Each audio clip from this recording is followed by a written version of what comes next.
Ladies, gentlemen, and my ever-elusive basement-dwelling game developers, welcome to another Timoredbeard video.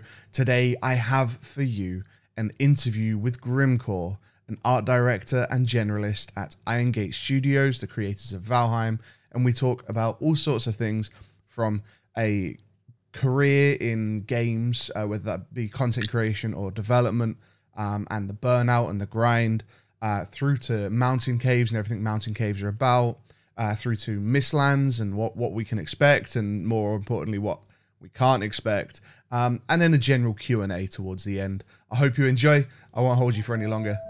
Take care. Hello, sir.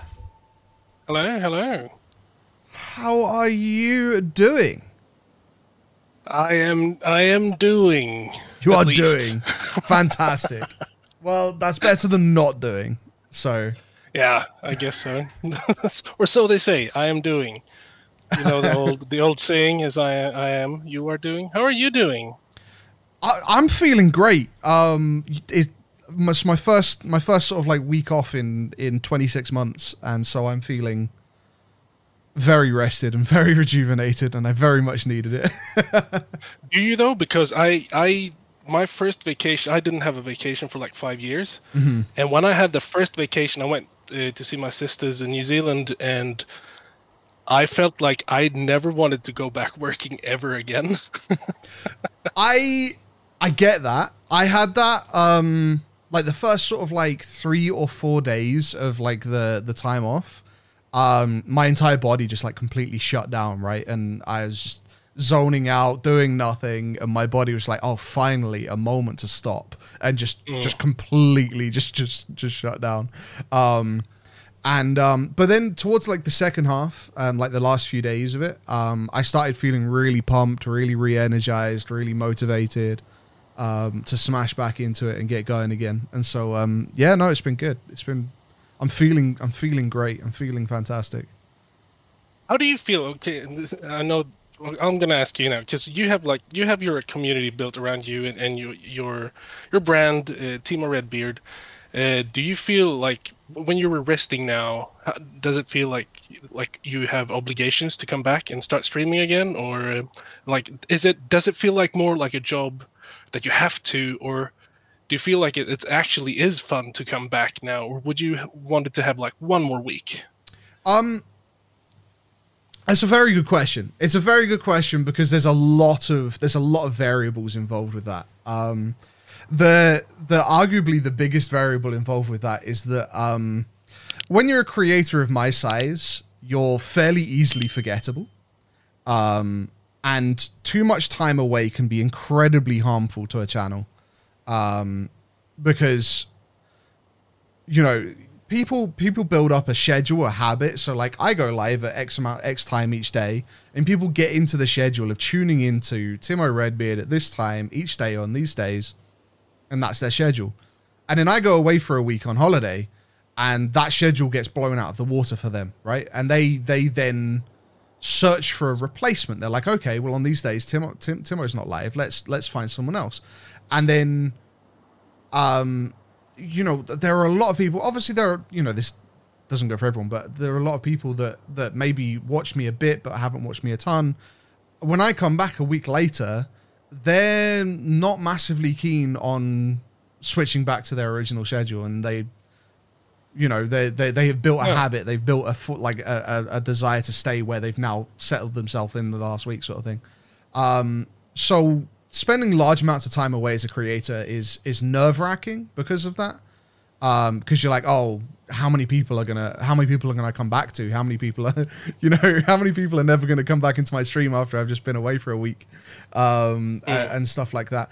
So there was an element of it too, which is like I have to go back. If I spend too much time away, I will just murder my channel. But at the same time, no, I was excited. I was really excited to come back. So what about seasons? What if you had like seasons? This is Timoredbeard season 2 or whatever, and then you have like a small little break and then come back for season 3. Yeah, It's I thought definitely that an wouldn't option. work because it's basically the same thing, but you're just calling it seasons. Yeah. Never mind. There are a lot of creators that have started doing what's called the January, and it's essentially that they work full time, no breaks, whatever, February through to December, and then they take the entirety of January off.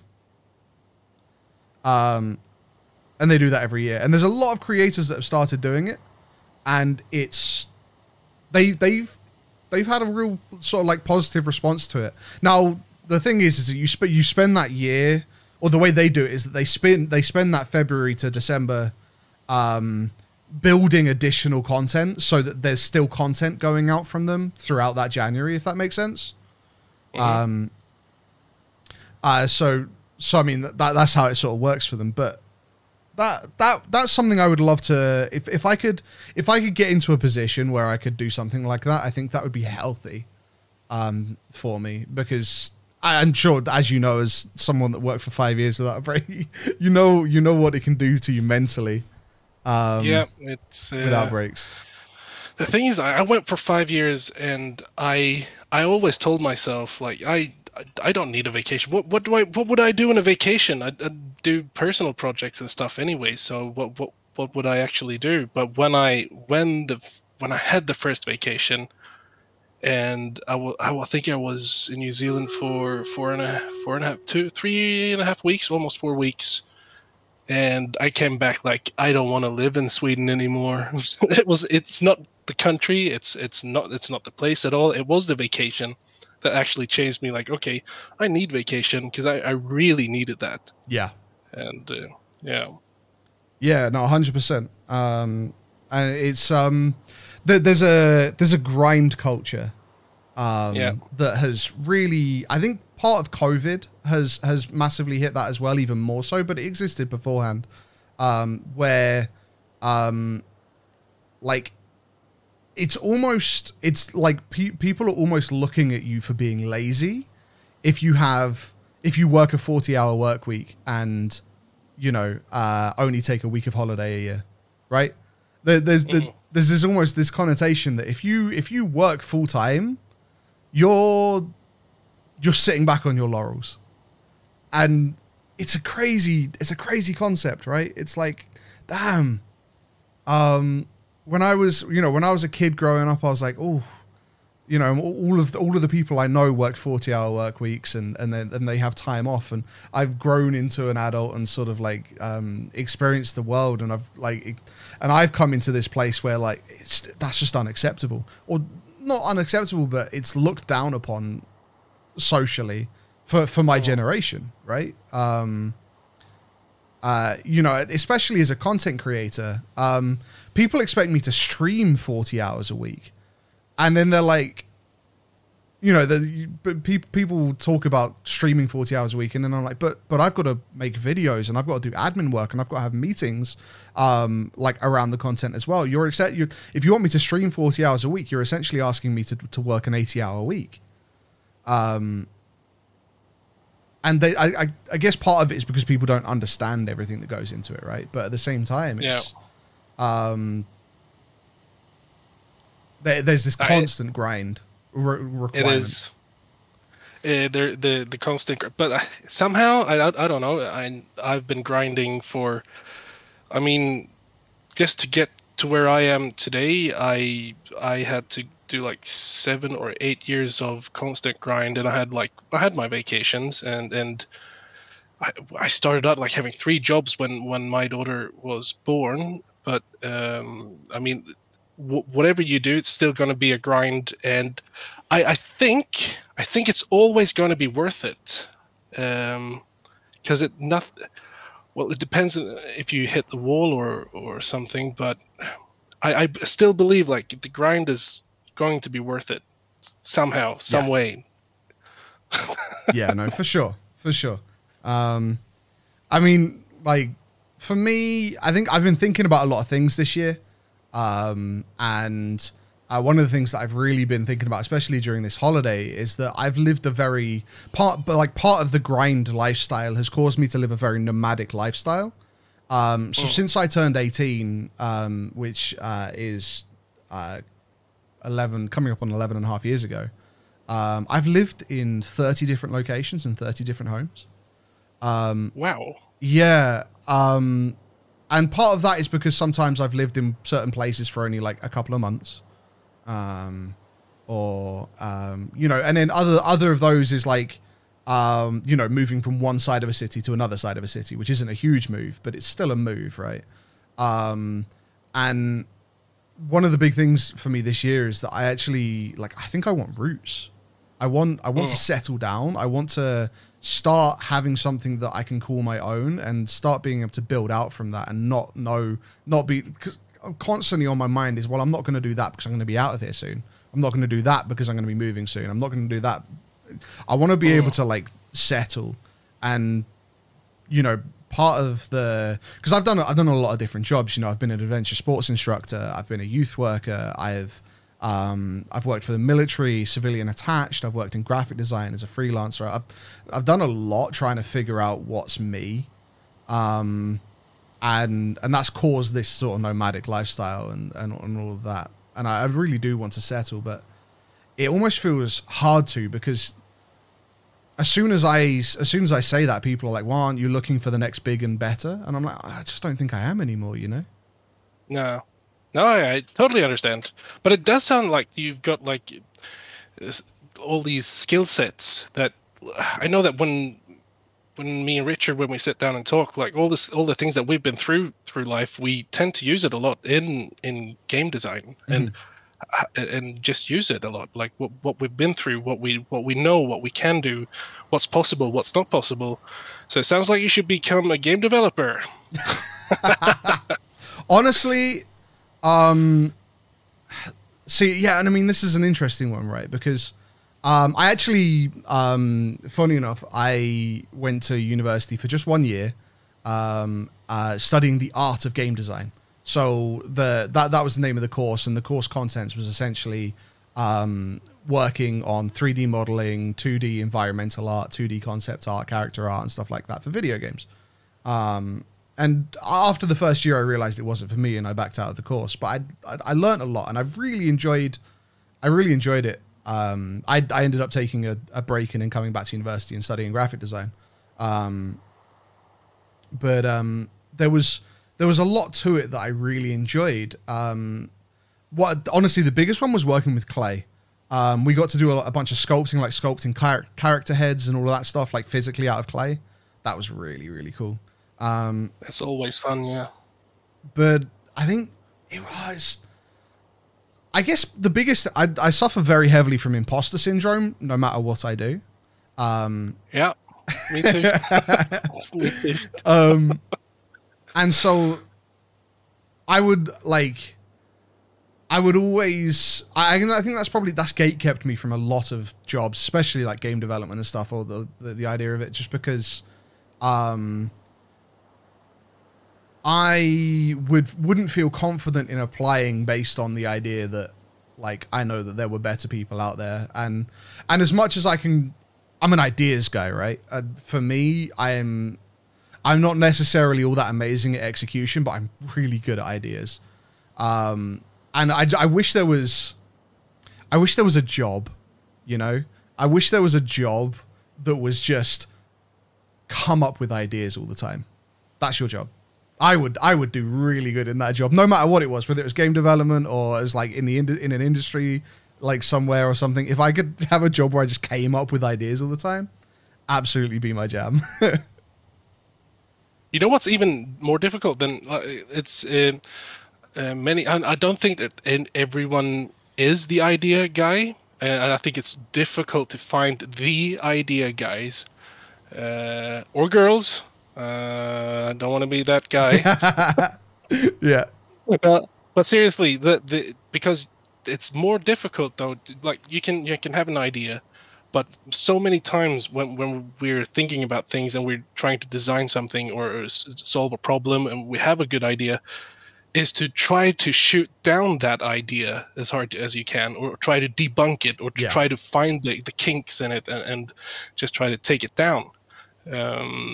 That's that's always difficult to do, because you're actually going into someone's like, oh, this is a really cool idea, and like, okay, I'm going to have to take it down. I'm going to have to tear it down piece by piece. Don't be offended. And then we Yeah. go in and just crush it. I generally tend to enjoy that process. I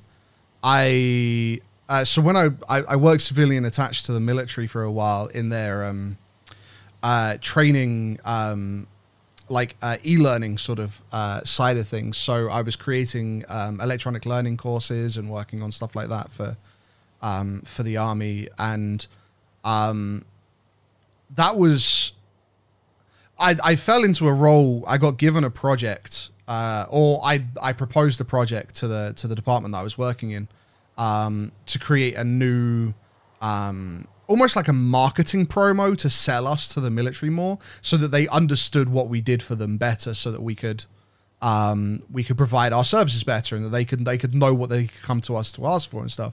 And so I ended up being thrust into like a project lead director position, where I was actually given a few people from the videography department, a few people from the design department, and I actually got to go ahead and like create this whole sort of thing and direct it. And I really enjoyed actually, we would have a meeting once a week where I would literally just come in with all of these ideas that I'd been generating, and they would sit there and be like, well, we can do that, but we can't do that. I think this would work. I don't think this would work. And we'd really break down every idea, like based on those guys who had way more years of experience than me, and knew what they were doing. But they, you know, so they knew what was possible, what wasn't, and what might work, what wouldn't. And so I would just come in and just throw a ton of ideas on the table, and we'd eventually like land on one or two that we're like, right, we're going to take these forwards and we're going to shoot these, and we're going to film them, and that's going to be great. And I really enjoyed that process. That was really fun for me. But since you've got like, when you like talking about that, you've got like, all these ideas, it seems like you've got like a creative mind and a kind of positive outlook on life anyways, doesn't it? I mean, it sounds like you're kind of a straightforward, a positive guy with lots of lovely ideas. I have lots of ideas. I'm a bit of a cynic, but I mean, that's partially just due to me being British. But I mean, I guess kind of, I think I would call myself more of an honesty guy. So a lot of people would describe me as argumentative, because I like to argue, I like to debate. But I think people that don't leave halfway through the argument will also know that I'm the kind of guy who immediately apologizes and backs down as soon as I understand that I'm wrong. And then thanks the person for like teaching me. So I will fight my corner. I will fight for what I believe, or fight for what I think. But at the same time, like I value honesty and truth more than anything. So I immediately will back down and be like, oh yeah, no, I'm wrong. You're right. I'm sorry. So for you, it's not really about the debate. It's more, is it more about being right, or more about the debate, or trying to get to the truth? Is getting to the truth. Absolutely. Which is why I don't like, if people jump into my DMs and give me like really honest feedback, which would arguably be quite painful or quite hurtful to people.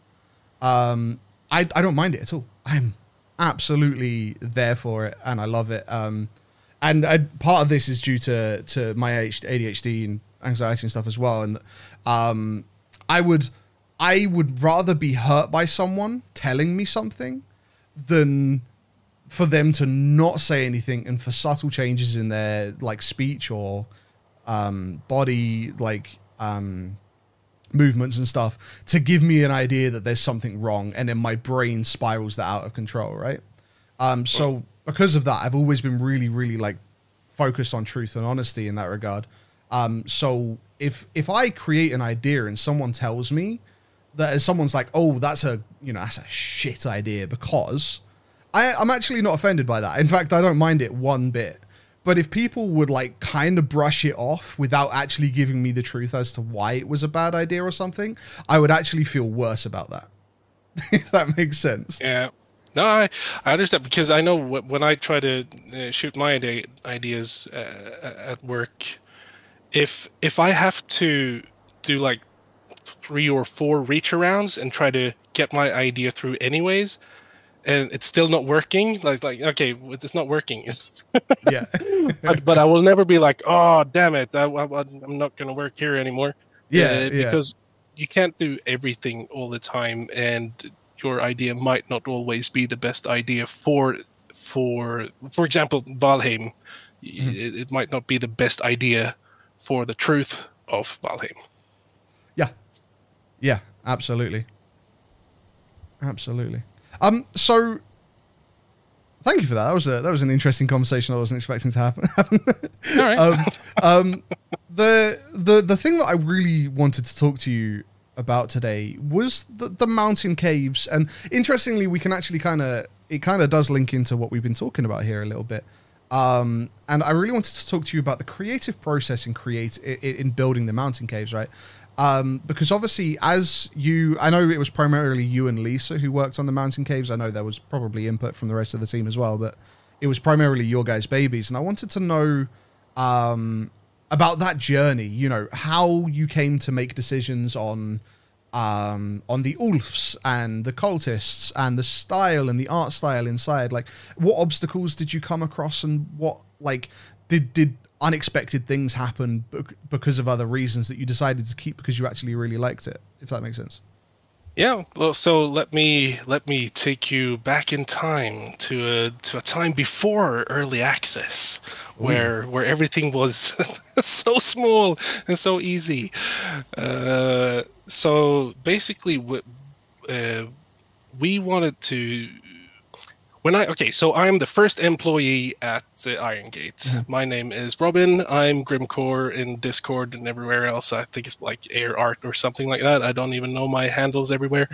But I'm basically the first employee there as a generalist artist, 3D artist. I do everything from concept art to illustrations to animations, and I was the guy that they needed. So yeah, that's how I started. So when I started, we were planning. There was meadows, swamps, black forest. There was a plains biome which was called heathlands back in that stage, and there was mountains, but both the heathlands and mountains were empty. So the plan was to do plains first. We had a meeting with Coffee Stain. I remember the first day I started, we had a meeting with Coffee Stain, and we were talking like, oh, we'll start with the plains and da da da da da. After that meeting, like 2 days after, Richard says, "We can't do plains," and I was like, "But we told Coffee Stain that we were going to do plains or heathlands back then." I was like, "Well, we can't say no to Coffee Stain. They're our publisher. Like, we're doing whatever we want, and I say we do mountains." So we're going to do mountains instead, which made sense because that was a natural progression. So we started doing mountains. And as we were going through it, we felt like there is something missing here. We left mountains not really that complete. We felt, but we were happy with the Moder, the boss, which had phases, flying phase, and so that was different from the other bosses and everything, and it was fun to animate and create like a furry dragon because I haven't seen a furry dragon anywhere else. Yeah, that's true, actually. Yeah. But then, like, we left it there because, like, okay, we need to do plains. We changed it from heathlands to plains instead, and then we were talking about putting like, would be cool if we had caves up in mountains, and we had like a meeting, me, Richard, and Henrik. Mm-hmm. And we were talking a little bit, just like about loose things that we would like to implement. We didn't expect Valheim to explode as it did. But we're like, maybe down the line when we release it into early access, we could do like ships customization would be fun, and also do something with like with werewolves, because we had a werewolf up in the mountains, but he felt like so alone. He was like by himself, and he was like the most humanoid kind of creature that we felt like, ooh, it's a werewolf, so it's basically half man, half wolf. So maybe something happened. There was men here before that became these werewolves, and So we started thinking about how Henrik actually said, "Oh, that would be cool," and he said like the Cult of the Wolf, and like, "Oh, that's a cool name." Well, and we wanted to like, we had all these massive ideas that we wanted to do with like a storyline and stuff, but then we kind of realized that we don't actually have that many. We don't have storylines in Valheim that you can actually follow, except for some rune stones. You can follow some threads there, I guess. But we left it there, basically, and we just felt like when we went into early access, we wanted to have everything complete before we started doing Mistlands. So we didn't have to look back and do retro content, because we do understand that people want to move forward. We also want to move forward, but we're like, but we can't just give up on the caves. Would be nice if we could put in something. And the plan was, okay, so so we were fast forwarding time. Wait, and then we're back here now. A few months ago, where I was actually working on Mistlands content, doing concept art, and we split the team because we grew. We're 10 people now, so we split the team. So some people were going to start on caves, and we have our dungeon master Eric, who's been doing all the dungeons in Valheim and updating them and making the rooms bigger and the procedural generation much better, making it more interesting. With that said, I think at some point we're gonna have to go back and redo crypts, because they are so boring. The crypts are just horrible. They're a great experience when you first, like, I still very much remember my first experience going into the crypts, and very much loved them and thought them very cool. But I think, 1,500 hours on, they're very much a sort of thing that I only ever go into because I need to get certain cores, and then that's it, sort of thing. There isn't any sort of like desire to explore or anything at this point. But that's a lot of hours down the line, to be fair, as well. No, absolutely. We just want to redo. Oh yeah, you mean burial chambers? I mean sunken. Oh, crypts, you mean sunken crypts? Yeah. Burial chambers also, because they're like the tutorial dungeons of dungeons, and they're basic. They are super basic, but I think they do their job for beginner people. Yeah. But they're not that. They're not so exciting. Yeah. But the whole sense of like sunken crypts. Why are we talking about sunken crypts again? Anyway, sunken crypts. The thing is that you go in there to mine, and you clear the whole place, and there is basically nothing more to fear in there. You just stand in there, and you're wet. It's dark. It's cold, and you're just mining stuff in solitude, and you're getting heavy. You have to take it out of the place, and you have to take it up. And so it's like it's so many things that's not fun and not actually exciting to do. I find it more exciting trying to find iron, the bog iron, up in the swamps instead with wishbone. Yeah, that's even more exciting because something can happen, and you don't know what it is that will happen. It probably is going to be monsters trying to kill you, like everything else in Valheim. But okay, where was I? Once upon a time, caves. Yes. So Eric was gonna. He's been doing all the dungeons. So he started making them, and Eric is how to say he tends to how to put this in. It's like a positive thing. He tends to do a lot of things. He tends to overdo things. yeah. So the first time, like, he'd been working on caves for a while, and I jumped in to just try them out because I was still doing concept art on Mistlands stuff and pre-production there. But I jumped in like, these caves are huge. And I was like, I love it. So it was actually going to be a small thing that we was like, let's not spend the whole 10 people doing this. Let's just have a small crew doing this so we can get the Mistlands out as well. But then we kind of felt like, wait, we actually have something here. And that's how we normally work with a lot of other things as well. Like we found a nugget.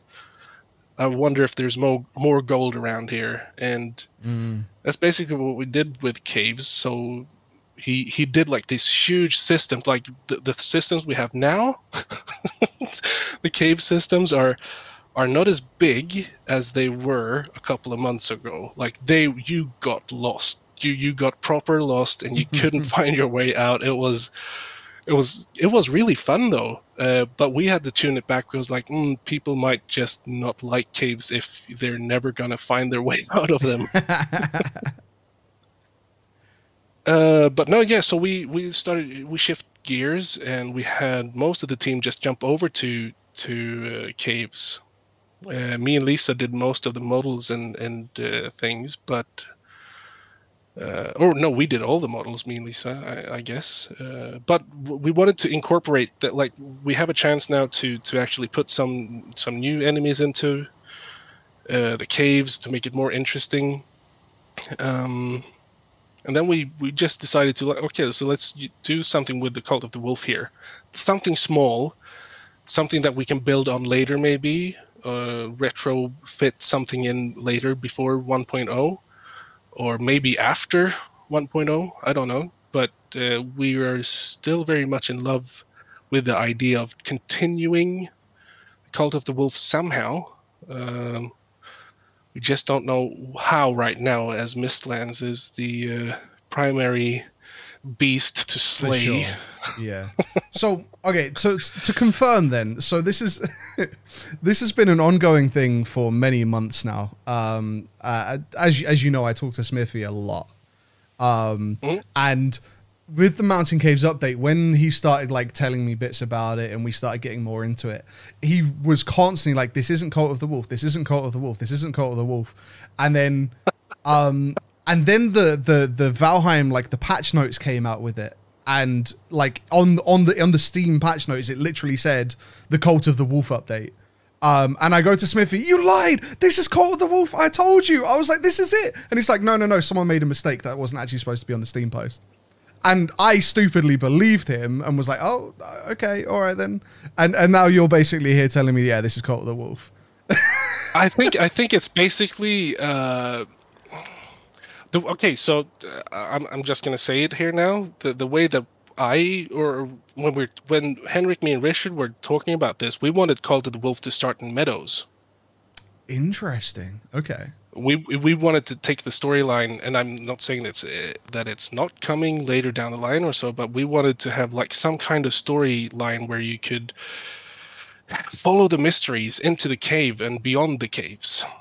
I can't say much more than that, but you'd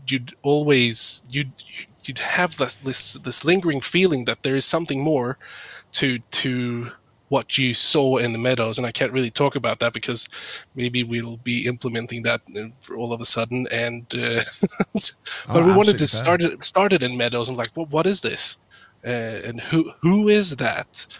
And just continue. I think it would be fun at least. But this is like a mid-stage, and I guess in Cult of the Wolf, kinda. Yeah, almost like the update's coming in multiple parts, right? And this is the first part. This is the introduction, like the first stage. You could say it would be like that. It all depends on because we don't want to commit to it just yet. Of course. But yeah, you could put it that way. It would be in multiple parts, but I mean.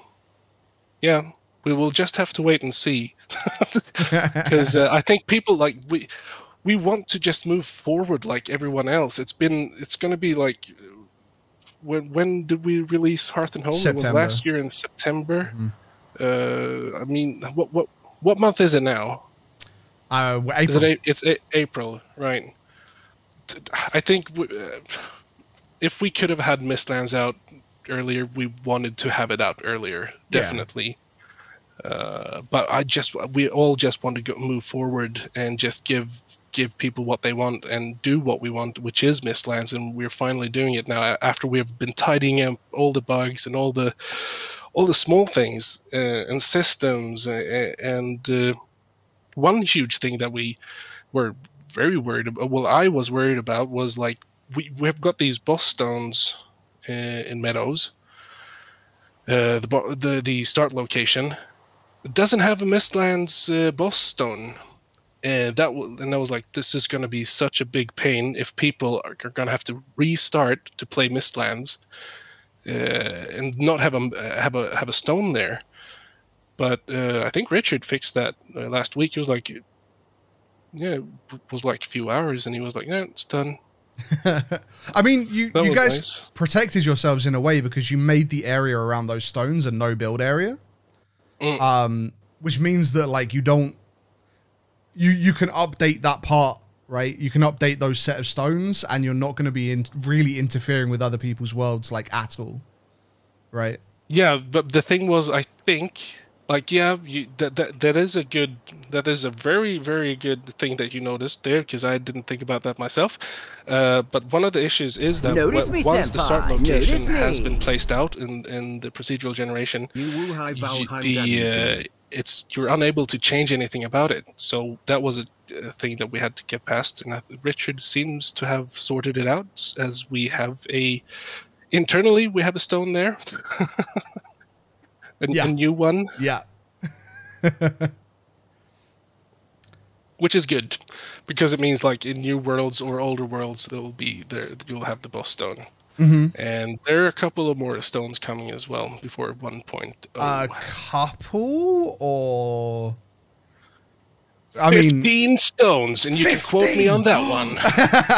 15 stones. Well, I know like from the very early days of early access launch, the general consensus coming out from you guys was that there would be 9 bosses for the 9 biomes. I don't know if that's still... I don't think there was ever like a hard commit on that. It was just like a general, there's 9 biomes, we'd like to have 9 bosses sort of like general thing. I think there was a few interviews with Richard that sort of crossed on that. Is Oceans, is that also including Ocean? Yeah. Yeah, okay.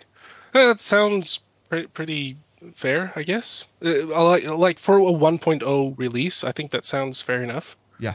I'm still very much into mini bosses and alternative bosses down the line.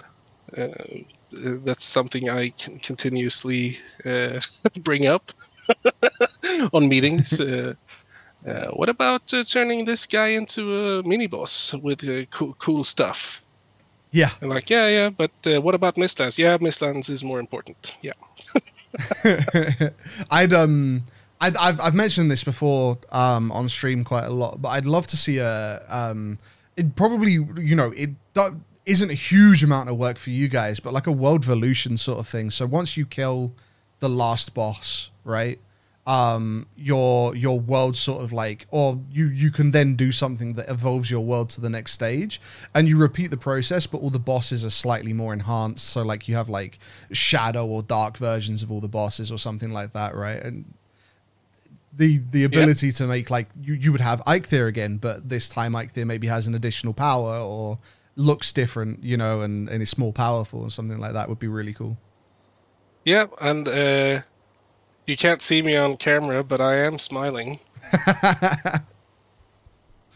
I know that Jonathan he showed me something a month ago, and the thing he showed me was pretty much, if it works, it seems like it worked, but it's going to be a nice replayability in the future as well, it seems. Nice. I can't really say that much about it because I'm not sure if it's going to get implemented or not. We're going to have to try it out first and lots of things, but we have ideas for continued progression after. Nice. After the afterlife. Awesome. Yeah, so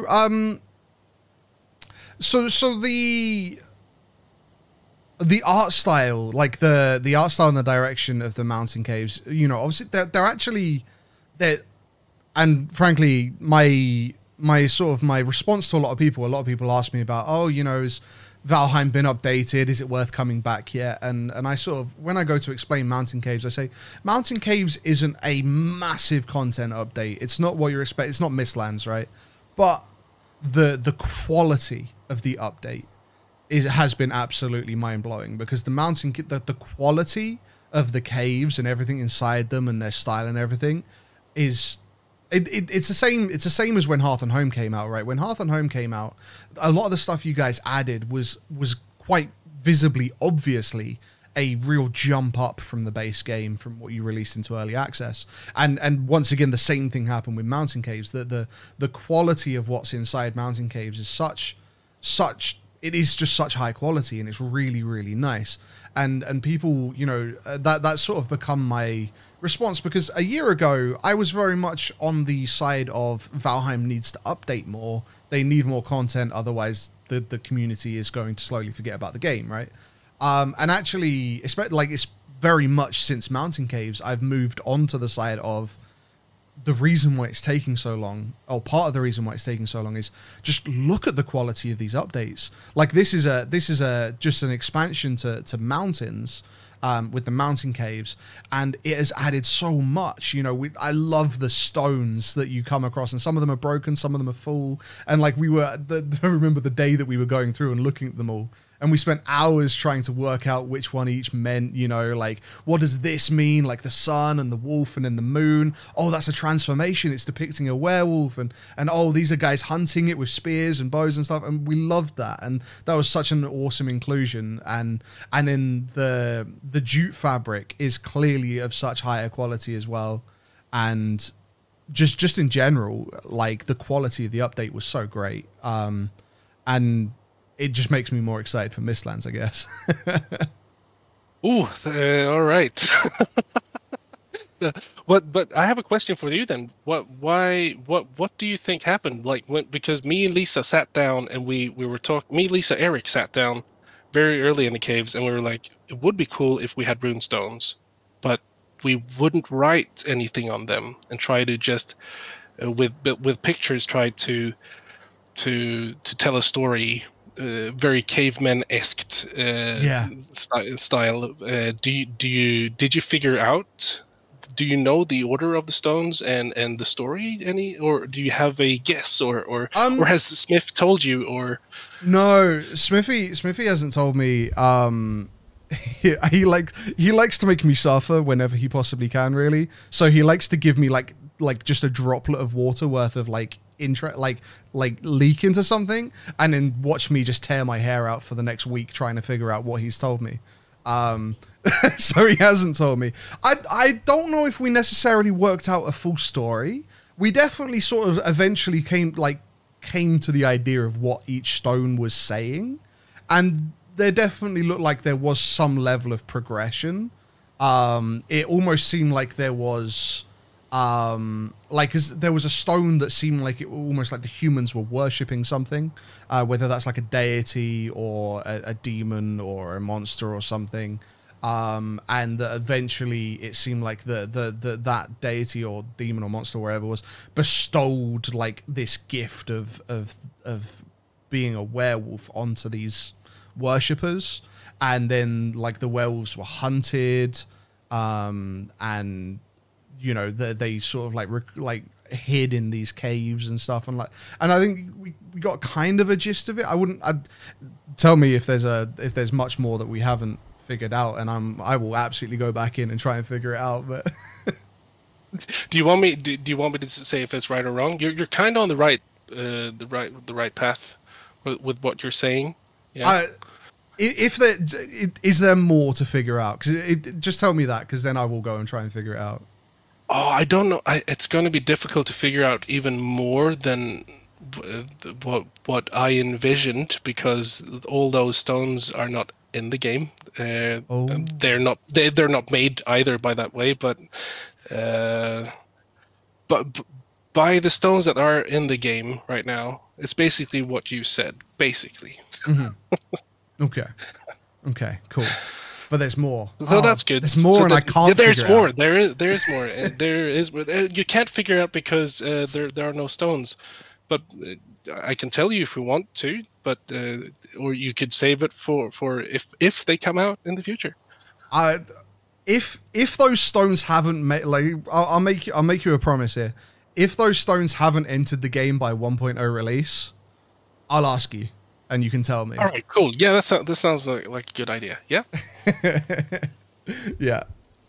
But yeah, it was so much fun. That day, I don't know if Smithy ever told you about the Adventures of Lake. No. We spent a few hours just exploring all the mountain caves, right? And then Smithy decided to tell me that there was this really, really, really low percentage chance spawn for a cave that has actual water inside it. Oh yeah. Yes. And so, is it removed? No, it was. Well, I don't know if it's removed now because we were playing on the test branch at that point in time. But we spent 6.5, 7 hours that stream just in debug mode, flying from cave to cave to cave. We went through 3.5 maps, like 3.5 seeds, checking every single cave to try and find this one cave that we had named Lake. And we did get it. We did eventually get it, and we went in there, and the water was all messed up. So like it would like launch you off of the cave, like out of the cave. Like if you went into the water, it would like push you across the edge of the cave and then push you through the wall and out into the sky, which was interesting.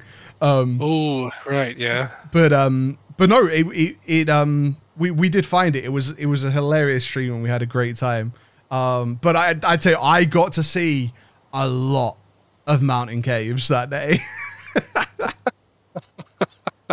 Yeah, so Lake was basic. I think it was Jonathan who was helping Eric with the procedural generation of the caves, and Jonathan made a few rooms, and he made like a really, really deep cave where it was like you couldn't see the bottom, and he was like, "Why don't you just jump down?"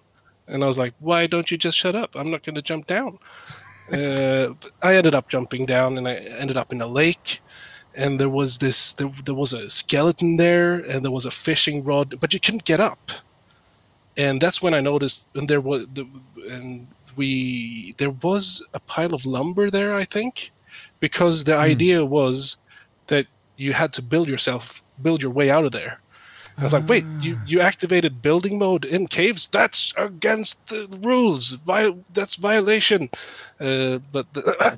We were playing around with like you should be able to build in caves for a while because we wanted some areas to be like you couldn't really get to that ledge or get to the other side of the cliff and stuff like that because you were supposed to build your way over to that side. But then there were so many cheese factors that was like maybe we should wait with that for a different dungeon, or just wait for it because there's so much cheese that comes out of building and makes things so much more safer. But who knows if people really liked it? Yeah, a really cool idea because you guys have made it now so that like you can put signposts in caves, right? And you've obviously you've created this sort of like whitelist of what can be built in caves. It would almost be really, really cool if you created maybe like 2 or 3 items, maybe like a rope ladder with that's got like metal hooks on it or something, or like a few items that can only be built in caves, and they're actually designed for you to, like when you go into caves, you are limited to very much specifically these buildables in order to make your way through that cave. I think that could be really cool. Yeah, I don't think the system allows it right now because I think it's a general system that like in dungeons you may place these. I think you'd have to have a specialized system for that for certain areas. Like these things, you're allowed to build these things and then have to. I have no idea because I'm not a programmer, but it sounds like a very, very specialized thing. Maybe it's something for Jonathan. We were discussing it a lot back and forth, but we ended up like saying like let's people might just not they might end up down in Lake and just like they played the game, they played all the dungeons, like they didn't bring a hammer. How would you get out if you didn't have a hammer with you? Like there's so many things that like you'd just be stuck down there. Yeah. No, but yeah, maybe we'll see. But it was actually really fun doing the caves overall because we were talking about, like, one day Eric had made these ice walls, and like, oh, these are cool, Mm. and so I went in and made a better model. Because when so when Eric starts doing stuff, it's basically like prototype walls and prototype stuff. Like, so that I'd just jump in, or Lisa would go in and like just build the something that looks nicer, better feeling to it. And when we noticed like you can break ice, that was like, oh, this is cool. This is different from all the other dungeons. It'll open up new paths, and we can hide stuff. And, oh, what if we make make it easy to understand that, like, a crack in here, and we could put light on the other side, and you'd understand that you could go through here maybe somehow. And it was fun to see people like running past a lot of these ice walls in the beginning, and like, oh wait, because they'd do the dungeon Yeah. and notice like, wait, these break, and they'd run through the dungeon again and like, whoa, new paths and new hallways and stuff. So that was fun to see people actually appreciating something that was a little bit hidden but still right in front of them. Yeah, yeah, and actually, there's a bunch of times where there is one of those ice walls, and then when you smash it, it's actually just another solid wall. But there's one of the tablets right behind it. I really liked those. I liked like smashing the ice down and being like, "Oh, more tablets! Is this a new one? Have we not seen this one yet?" and stuff like that was really a fun experience. We used to have Eric wanted to have like ice floors. We had those for a while, but they kept breaking all the time. But basically, it was like you'd be there, and if you walked over them, the floor would just break from underneath your feet, and you'd fall straight down, and you'd be like, "Oh my shit, what's going on?" Which was fun, but a lot of developers died during testing. We had to take them out. They were a little bit wonky, and in Valheim, as you know, it's difficult to aim down. Vikings do not know how to aim up and down. Yeah, so it's a little bit difficult. Yeah, the very quickly learned that you need to bring some kind of sledgehammer with you whenever you're going to caves, because it's the only way to deal with bats in any way, like quick time. Yeah. Oh, and the bats was probably one of the most fun Fridays. I'm never gonna forget Bat Friday. Bat Friday. Okay. Bat Friday. Yeah, and that was because on the Thursday, like at the end of that work day, Richard was basically saying, we'd tried the caves that day. Me and Luma, we'd been playing caves, and it was like, there's something missing. And we're talking to Richard, and he's like, yeah, well, put in something that you think feels right in the caves then, because I think he was doing something else super important that couldn't really give us the attention and time that we needed. So I was like, I'm going to take this opportunity to make a bat. So on Friday morning, we have morning meetings at every Monday, Wednesday, and Friday at 9 o'clock. We just go through whatever we're working on, if we need help with anything, or if we need to discuss something. So basically, after the morning meeting, or before the morning meeting, and during morning meeting, I already had like, okay, we need bats.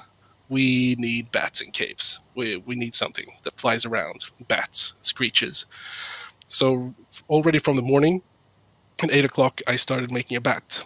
And by the time I was done, when the morning meeting was over, I was like, okay, people, let's gather around. And we had like Jonathan, programmer, designer. We had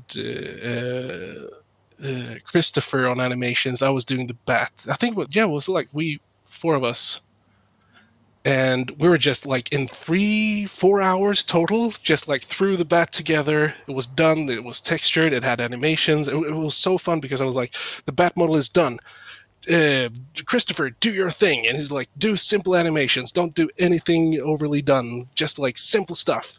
And he's like, in 30 minutes it was done. Like, oh, it's done, Robin. It's like, okay, throw it to Jonathan. And Jonathan took the bat and was like implementing the bat so it would actually work with flying around and stuff. Like, okay, so it's working now. Okay, Andreas, test the bat. And during this time, I was doing textures and pushing that into the bat as well. And it was just so fun. Like in 4 hours, we made a bat, and it was working, and it was flying, and it was killing stuff. And it's like the most harmless creature in Valheim, but I'll never forget Bat Friday. It was a good day. That's awesome. I mean, they're vicious little creatures. You get a good group of them together, and they can be a real pain. No, they can. Like if you get a few, then yeah, it was. They were biting really hard in the beginning. That they were doing lots of damage in the beginning. Like, no, they need to be more like trash mobs, so we had to do stuff with them. And the only thing like that was boring about the bats is that because they were not an intended thing that we wanted to put in from the beginning, we wanted to give them like why don't they drop like bat wings so we could use them in a recipe? But that meant like additional work and additional things that would go into, and the mountains biomes had like already balanced food. So it's like, just give them leather scraps, and for now at least, maybe you give them bat wings for Mistlands, and we can do some food recipes there maybe. So going forward, we might put in like something from the bat that you need to use later. But it doesn't make sense to put in a bat wing now. You can't use it for anything right now. Doesn't seem fun.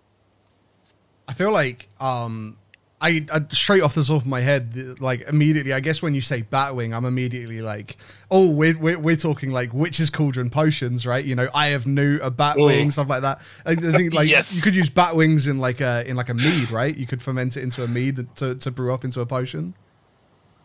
Yeah, or like maybe crispy honey bat wings, like a snack or something also. But yeah, potions and yeah, meads. Anything tasty. Anything you can put in your mouth. Bat wings. Nice. The caves were like overall. The caves were really fun to do, to create and be a part of. It was fun. It was nice to see like the wolves coming to life as well. And it was when we did the cultist, where it's like, okay, let's give him like flamethrower attack. That surprised me so much when I first came across a cultist. It's like I saw it and I'm like, oh, it's a werewolf wearing clothes, and then suddenly it's like blasting flame at me. I'm like, what is going on? Yep, it was. We wanted to give him something else than the Fenring. Like give him magic. Give him something to conjure from inside, like very carnal, and but it was fun to do because it was so surprising when you get in there, and we actually had Patrick make new music for the inner sanctums. Yes, because when you get close to the doors, it starts to get louder and louder and louder, and then you get there and it's loud and it's intense. Yeah, we wanted to have something like make you be ready for something. Build up the tension a little bit when you get to the inner sanctums. I don't know. Does it say that you're in? We call it the inner sanctums. Can you see that they're called inner sanctums somehow?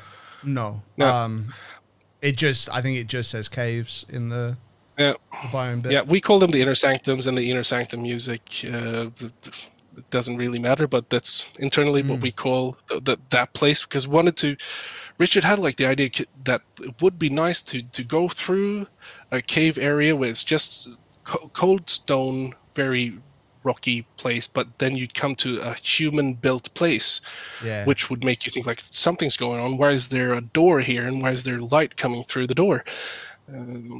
Which actually gave an extra like, oof. I think that was nice. I think that's something we might want to do in the future as well, like try to divide things into caves or dungeons into more like spaces and stuff like that. It gives better storytelling. It gives a better feel. It's like a sense of progression as well, which is always nice to feel. Like you don't really have that sense of progression when you go through burial chambers, for example, because it's the same thing all the time, which is like you can't really get that much more out of burial chambers in that way because no one's living down there freely, at least. or Yeah. willingly. No, for sure, for sure. Yeah, that's really cool. I always liked because burial chambers do have that kind of like dichotomy though. Like you go in, and all of the walls are like rock. They're like naturally forming rock almost. It's been carved away, right? And then you get to certain parts where it becomes like actual like lane brickwork and stuff. Yeah. And I always liked that transformation and that change. You're like, oh, there's something more here. It's more ritualistic. It's more like ancient tomb style sort of things, and I really like that. Yeah, and that's I think Eric did a really nice job with actually laying it out, because sometimes you won't find the bigger rooms, sometimes you will, and that also just adds to you have to go look some more. You just had bad luck, or you had really good luck, and all right, the swamp armor, or the root armor, the root armor, yeah. yeah. So all the way back then, I had already done the concept for the Fenrir armor. So that was already done. Like we already knew that we wanted to give something in caves. So I made that back then, and it just felt natural also to give the claws. So that was something fun to actually. We didn't know what the enemies were going to be, but we were like, it would be cool if stuff from wolves. And that's how that came to be. And then sometimes we do armors and weapons and things from actual drops first. Like, what can we do? What kind of weapon could we create from this? Notice me, senpai. Like the porcupine was actually Richard who made. You know I love you, bearded one. One day, Robin arrived at work, and we were talking. Richard and Robin was talking. We were talking one day about like death, the mosquitoes from Diablo 2, the swarm, mosquito swarms, and we were like, that would be so cool to have like a mosquito swarm. Like what? And Richard goes like, what about one big fat mosquito? And then I go, yeah, a death mosquito, and that's how death mosquitoes were born, basically. But they got like the needle from them, and the porcupine was created like it would be cool with a mace that is actually super spiky, made out of needles. Yeah. So if we hadn't made the death mosquito, you wouldn't have the porcupine. Which is a very cool weapon. One of the things that I loved the most about the porcupine was that was the glow, right? That almost like neon glow. It just looked so cool. Like I remember, so when I first started playing Valheim, there were some people on the Reddit that like smashed through all the content really quickly, and I was taking it quite slowly.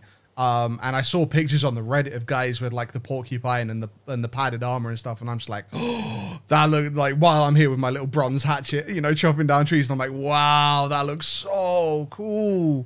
And it is a really, really nice weapon. But yeah, no, that's so yeah, much so the porcupine came from like the invention of the Death Squito, much in the same way that the claws came from the wolves, right? Yeah. Exactly. And one thing that we like, I just wanted to stop you there and say thank you so much. That actually warms my heart so much, because that you actually like what you see in Valheim, and that you actually go, wow, I want that too. Because I never thought I would be sitting in a position making stuff that people actually like. So it's very nice to hear. Thank you. Of course. Anyway, what was the question, by the way? No, I was gonna say like the claws. So the claws. I know there's some confusion, because the claws that you do get in caves, they're actually not from the Fenring. Yes. They're from the Fenrir. Yes. And the Fenrir are big ass wolves. Interesting. And you haven't seen them yet. No, correct. So that we kind of felt like when we were doing caves, like we need to make the feeling like you're trying to go in there like a real Viking and raid some other culture, take what you think, like the Vikings did sometimes, take what they think was nice and what they thought was good, and oh, this is a nice weapon. They'd bring that home and they'd use that weapon, or tools and stuff like that. So basically you're such you're a shithead going in and destroying someone's culture. You're taking, like, you're always the bad guy in Valheim. I keep saying this all the time. Like, you're basically just deforesting everything. You're polluting the oceans. You're destroying cultures, like the fuelings and stuff.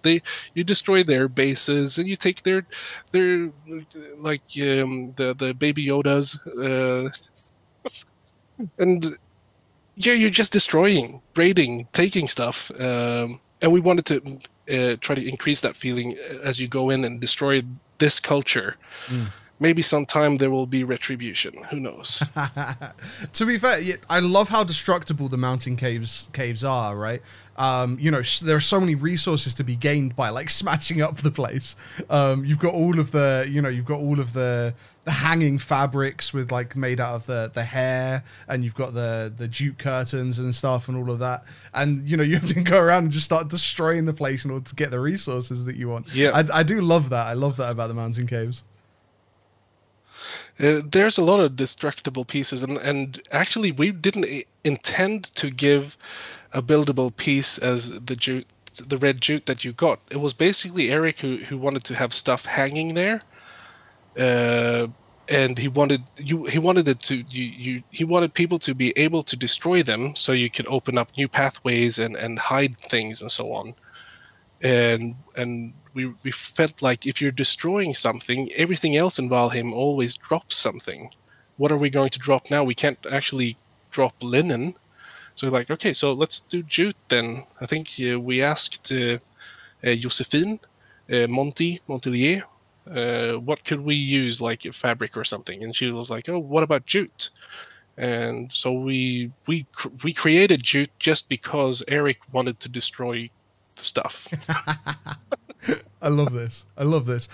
Admittedly, one thing I was quite surprised about, because obviously, you know, when we were getting pictures leaked and stuff, I was identifying things now, like that's buildable, that's not, that's buildable, that's not, sort of thing, like just guessing at that point. I was actually spot on with everything, but one thing that I was convinced about that didn't happen was I thought that there would be a spinning process between harvesting the raw resource from the caves and then it becoming the craftable jute. Like I thought that it was going to be something else to put in the spinning wheel, because obviously at the moment the only thing we have is flax to turn into linen, right?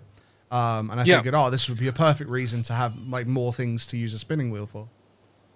That's true. However, we had to consider that the mountains is before plains, and wouldn't be fair if you're playing a new player and you got something, you couldn't use it and you didn't know when to use it because it was something that you'd have use for after.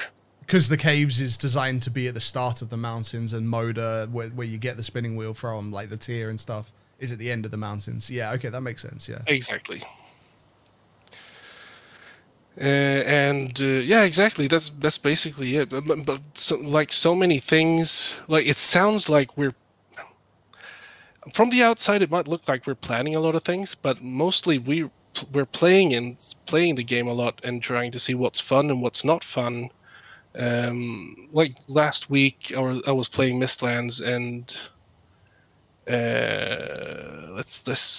all right, I'm just trying to censor myself as good as I can. But there's so many things that, like, it's really nice. And I was like, it's too nice. It's a really nice place to be and play. It's not difficult right now. It's not. I don't feel like anything's really threatening me right now. So this week we're bumping it up a bit. So now, tomorrow I'm gonna try a new enemy. Richard, just when I was going home from work today, was like, Robin, you have to try this. I was like, I'm gonna have to go. You have to try this. I have to go. All right, try it tomorrow then. All right, I'll try it tomorrow. So I'm trying out the new enemy tomorrow. It's gonna be fun. Yep. It's so sad that I can't talk too much about it, but. No, I completely get it though. But yeah, and that's awesome. Yeah, Mistlands. I mean, there isn't a Valheim player out there that isn't just crazy excited for Mistlands and desperate for news, right? Yeah. But it sounds like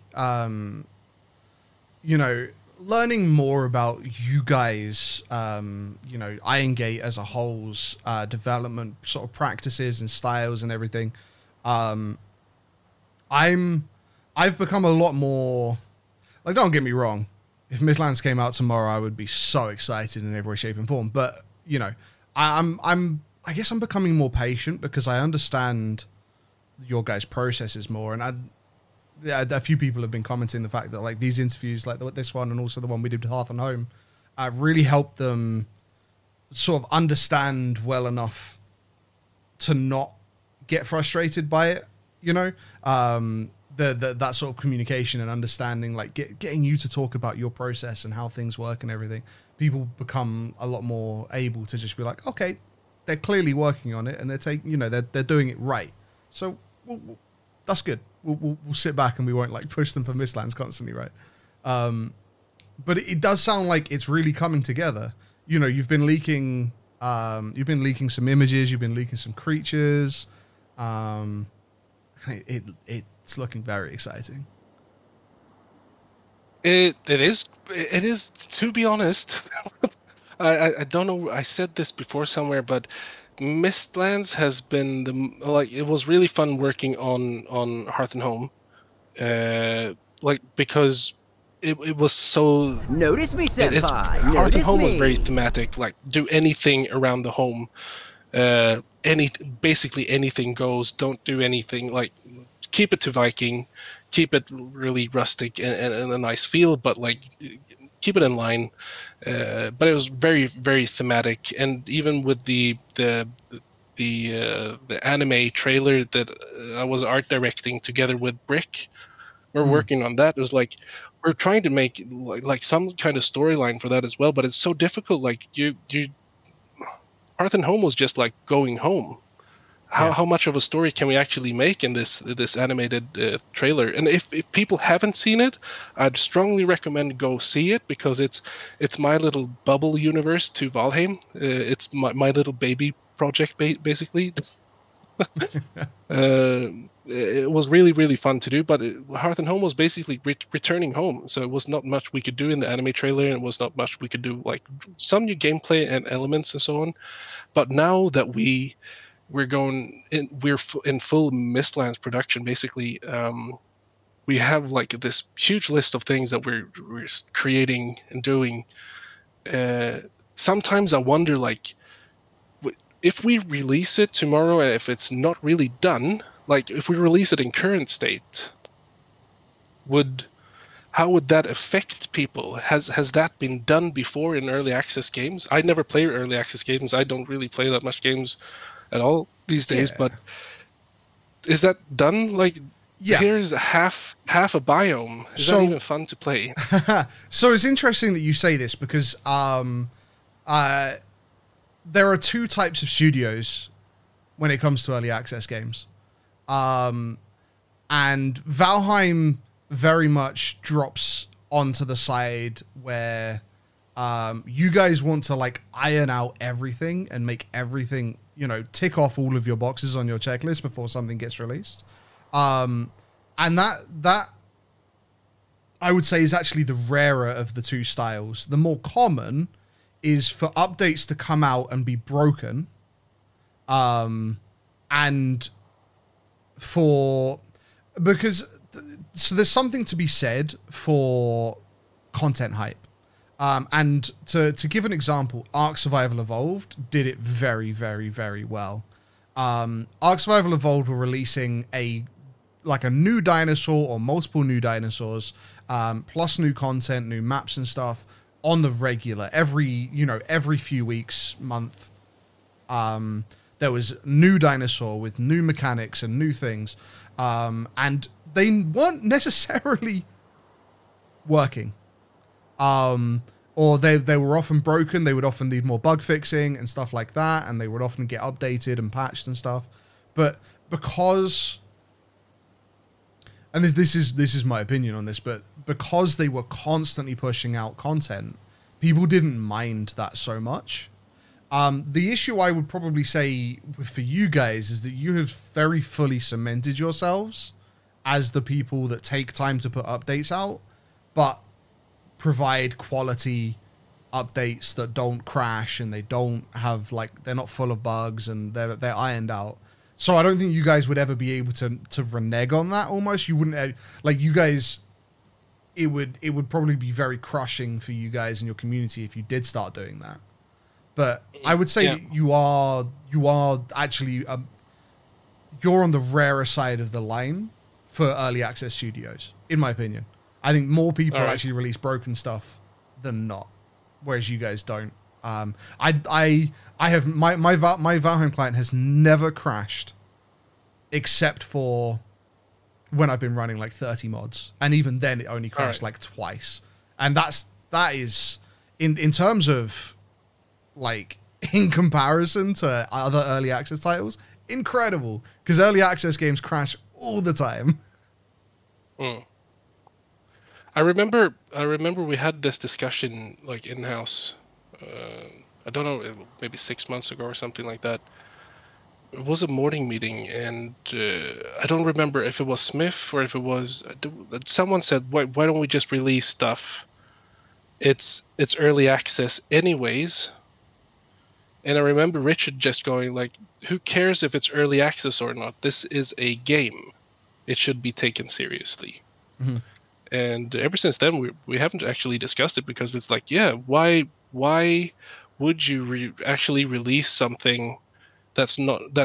Why would you release something broken and have to fix it and try to continue making new content and then fix that in hindsight and like when it's done and then you just start creating these holes that you have to fix all the time and not really be able to focus on new stuff.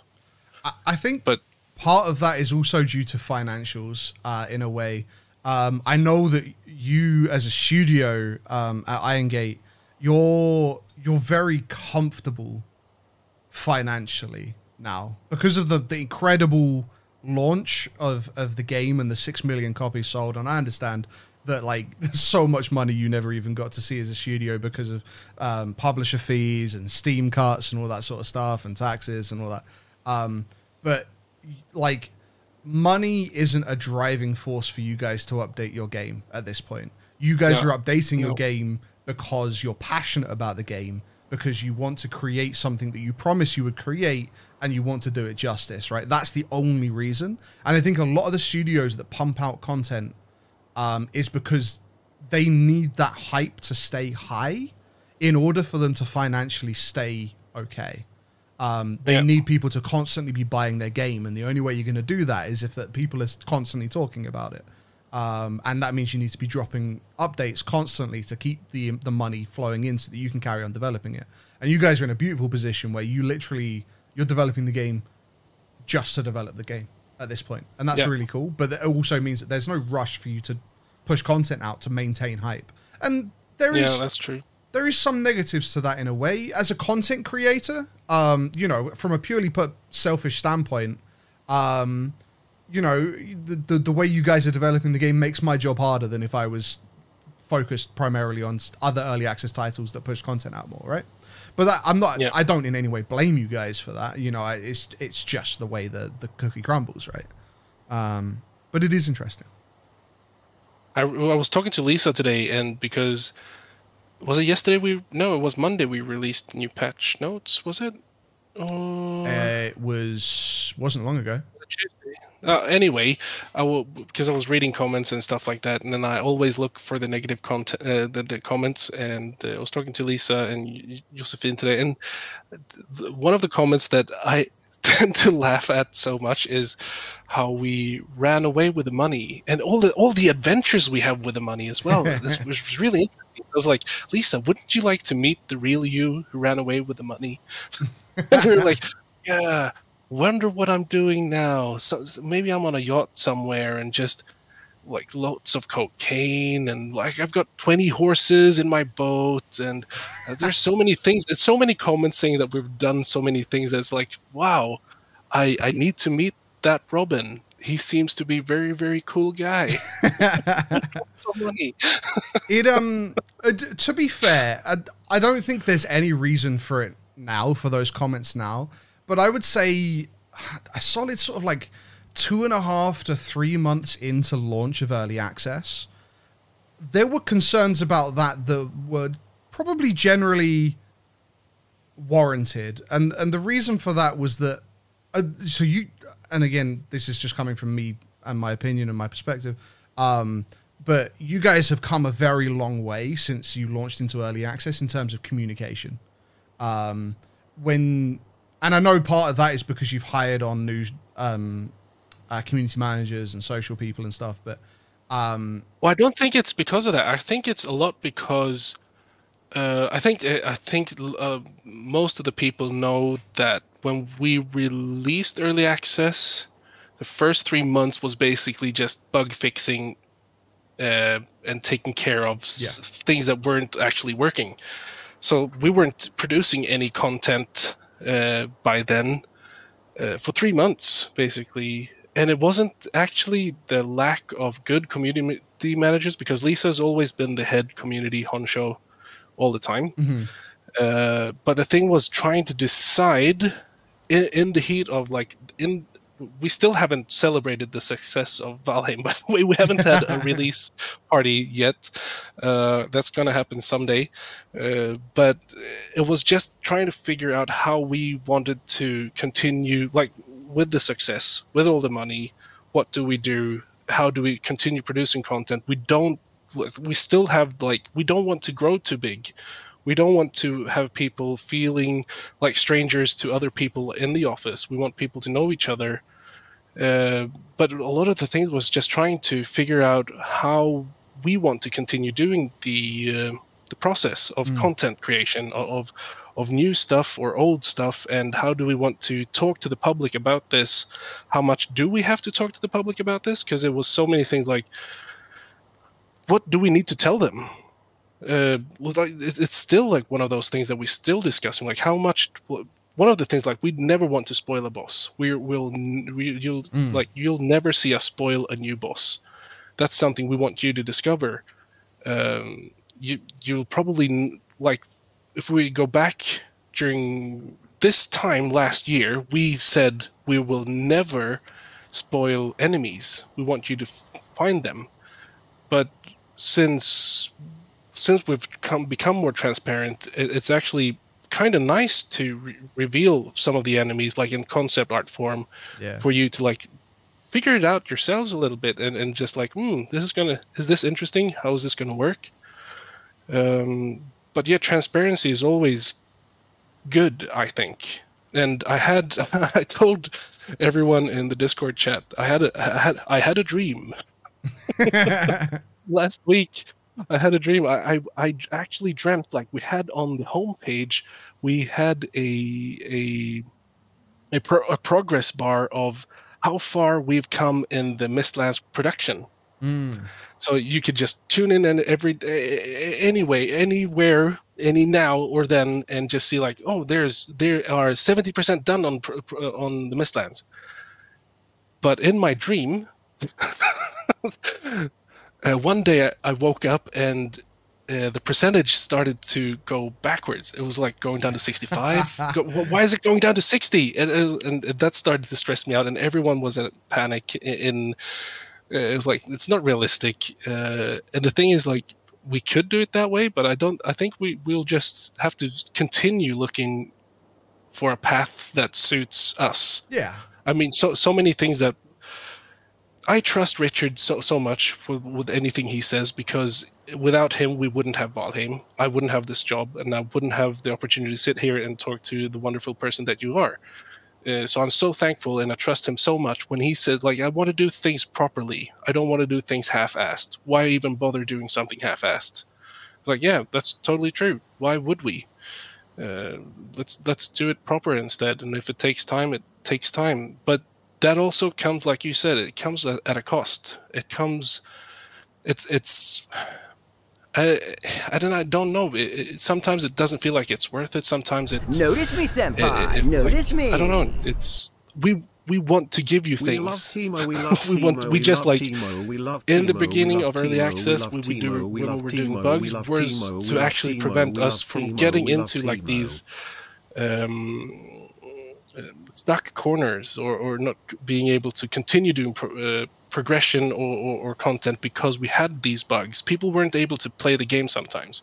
We had to fix that first. And I think that's a little bit how we want to do now as well, is like we want you to be able to have the kind of full experience of Valheim up until Mistlands, so that when new people come in and play, they get the big gist of what it means. No, but yeah, I think that's how we want to continue approaching things. I know I cut you off, and I'm sorry. No. What were you going to continue saying?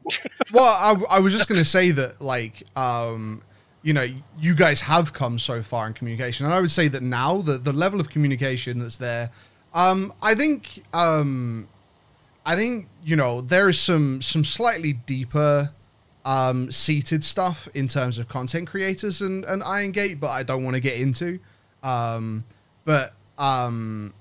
Like in general, like the way you guys communicate now is great, and I don't think anybody has any worries about it anymore. Or I mean, clearly, based on your comments, what you said about the comments, there are still a few people, but they're probably not particularly very smart.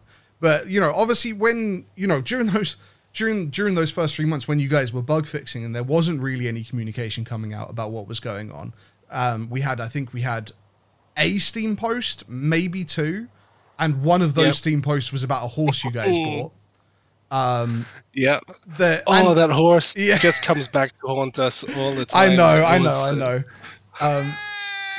I know that you guys were clearly trying to do something generous and out of like the love of your heart, and it's backfired on you so terribly in so many ways. I get that, but you know, that I think that's where they've run with the money sort of thing, you know, because like we're seeing they're spending their money on horses and they're not actually working on the game, but that was just because there was a bit of a communication breakdown, right? Whereas now, but the thing is, okay, so if we just break down that situation with the horse, is like, how long time do people think it takes to? We didn't buy a horse. We donated money to like a horse charity place. Yes, but anyway, how long time do?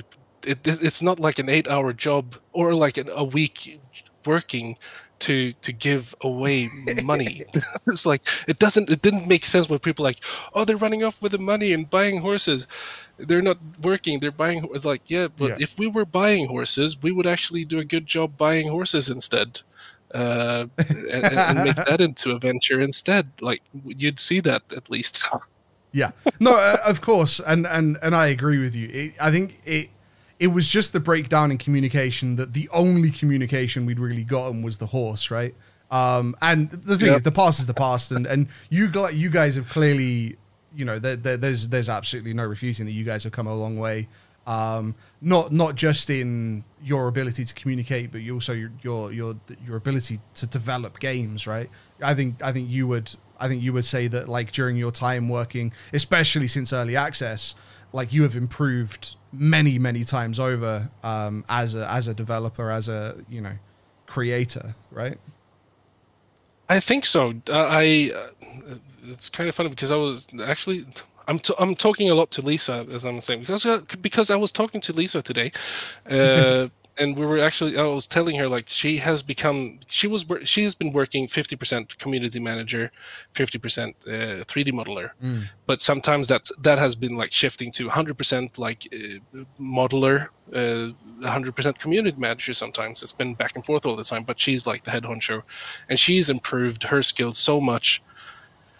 And I've said this to her several times, like, it's so nice to be able to rely on someone so much that you can, like, like, just give them a piece of paper. Like, I was just drawing on her notepad or a piece of note paper today, like, this is how I'd like this to look like, basically. Think about these things. And she was like, okay. And she just made it. And I was like, oh, wow. So nice to have people just understand what I'm talking about. Notice me, senpai. Notice it's not me. like it wasn't like that before. It was just like there's always like a period of time where you need to get into the mindset of how people talk, and what it actually means. What does Richard actually mean when this looks like shit? Does it mean that I'm shit? No, it's not. Doesn't mean that I am shit, but it actually does look like shit from his perspective. It doesn't fit Valheim. Basically, that's what it means. And that's how he talks. Yeah. And this is how I talk to Lisa, and this is how she talks to me. And you have to understand that, and it takes time to learn that from each other and teach it to each other as well. But a lot of the things that we've gone through, like one huge mistake we did was you have to have a roadmap in early access is one of the guidelines from Steam, I think. And the roadmap was, oh my God, it's been such a...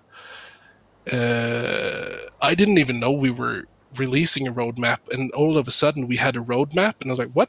What is this? I don't even know what this is. What is it? This sounds really cool. What is it? And a lot of the things was like talked by to different people from Coffee Stain to Richard or to Henrik, and then just gathered together. Like, is this? I don't know. Well, so many things like, whoa, wow, I didn't know about that. What that sounds cool. But yeah, the roadmap really has put big holes in the road, I think, because you have like the expectation, and we wanted to live up to those expectations. But that's something we had to learn. Like, this is not doable. Did we ever make a post about that? You did. You did. There's been a lot of conversations about the roadmap. We actually, when you, Jonathan, and Smithy Notice were, me, senpai. Notice me. On the stream for the interview after Hearth and Home, we talked about the roadmap a little bit as well. But you guys did put a post out about it. You put a post out about having to like say that the roadmap is no more. I remember that post quite vividly. You put a post out saying that because of the way that the development has been going, and the fact that you guys spent the first 3 months of development just bug fixing and stuff, the roadmap just wasn't something that could stick, and that you were scrapping it, right? And I remember that post quite a lot, and I'll admit that the roadmap caused you guys a lot of troubles. I personally am the person, and the kind of person that will call people out on, on their shit. And I'm happy to be wrong. It's always my opinion, I'm not necessarily right, but I will always make an effort to call people out when I see like injustice or problems and stuff. And the roadmap definitely caused me a lot of issues, in terms of like, but because of, especially in the early days, because there wasn't a huge amount of communication between you guys and the community, a lot of the community came to like us as content creators about the roadmap, and like, when is this happening? Why is this not happening? And stuff like that. And we never had the answers, right? Because at that point in time, our communication just wasn't there. So that was tough, but also it was tough because as a content creator, you're like, cool, I can base, as soon as I'm given dates and milestones and stuff, I can start basing like content build-ups and stuff around that. And, and so having a roadmap is really great. And so when the roadmap came out, and as I grew in the Valheim community, I very much used that and utilized the roadmap as like, this is what's coming out, this is what they've said. And so when you guys were like, oh yeah, we're scrapping the roadmap, as much as I completely understood why and the reasoning, and it was like, oof, that hurts. And to an extent, you almost like, and I'm sure a lot of people at Irongate are now like, we wish we'd never, like, that had just never gone out, right? Because we there was, the roadmap has been so like I think it's easy to go back and like say like, this is the right way to do it and this is the wrong way to do it. But if I could have decided how to do it, I still think that most of the things that are on the roadmap is something that we still want to do. It just is more about like, where does it slot in, because it's still something that is interesting. Most of the things there are still interesting enough for us to continue doing it, because it's been in the vision board of Valheim for a long time. It's just like, when you put it to date, like this year, this is coming out, like, okay, we're in April now. Yeah, I mean, Mistlands originally was supposed to be like autumn 2020, right? On the roadmap, I think. It was Q3 2020 for Mistlands originally. Now we're in Q1 22. Wait, has it been Oh, so no, long? sorry, no, wait, no, sorry. Autumn 2021 even, right? Because it was February 2021 when Valheim went into early access. So yeah, so no, it's been like you guys are. God, I think was it. I'm forgetting now because you guys released in February and the plan originally was Hearth and Home, Cult of the Wolf, Oceans, like Season Sailing, and then Mistlands. That was the four-step process you put out on the roadmap. And so it was I think, according to the roadmap, I think it was like the roadmap said like Mistlands for Christmas. Mm-hmm. Or something. I don't know. It was something like that. Yeah. I don't remember. It was definitely before the end of the year. Yeah. Yeah. No, it was. Yep. I mean, 3 months. If there was nothing wrong with the launch and it was just like super perfect, no bugs at all, and everything was great, I doubt that we would be any much further down the line. Anyways, I think that the roadmap has been overestimated and just like it was a bad thing. It was such a bad thing. But it's also good in a way because now we know what not to do. Yeah. Don't put out roadmaps that you can't follow. Yeah. No, for sure. And I mean, this is sort of, and forgive me if I'm wrong, but for a lot of you guys, this is your first like release as a team. Not obviously it's your first release as a team because obviously it was Richard by himself who sort of and then brought you on and then you brought more people on. But like a lot of you guys are like new to releasing games in general, right? You haven't done it previously in your career either, or not to the same sort of scale. So you guys have been learning a lot throughout the launch of Valheim, just in terms of experience in development, right? Yeah, so Henrik and Richard are the elite game creators. They have been working in game industry since basically since they were 19 years old, and Richard is basically 40 now. So they know they have released games before, but Richard, he wanted to go off on his own and make his own company because he didn't like how other people were treating games and the IPs that they were releasing, and it wasn't with enough love and enough care. And he just wanted, I want to have my own thing, release it in my way, like create my own thing. And I remember just before we released Valheim, like a month or two before it, before early access, we were like talking, and I think I just said, so what if we don't make it? And it was like, yeah, well, let's just make a new company, make another game, I guess. Let's just let's do what we can with Valheim until that's done out of early access. And if that was true, like so the roadmap was actually created after when we saw it was a success. It was like, this is what we can do mostly. Yeah. Like we wouldn't have released that roadmap if the game was like, 20 people bought it, that the roadmap wouldn't have existed.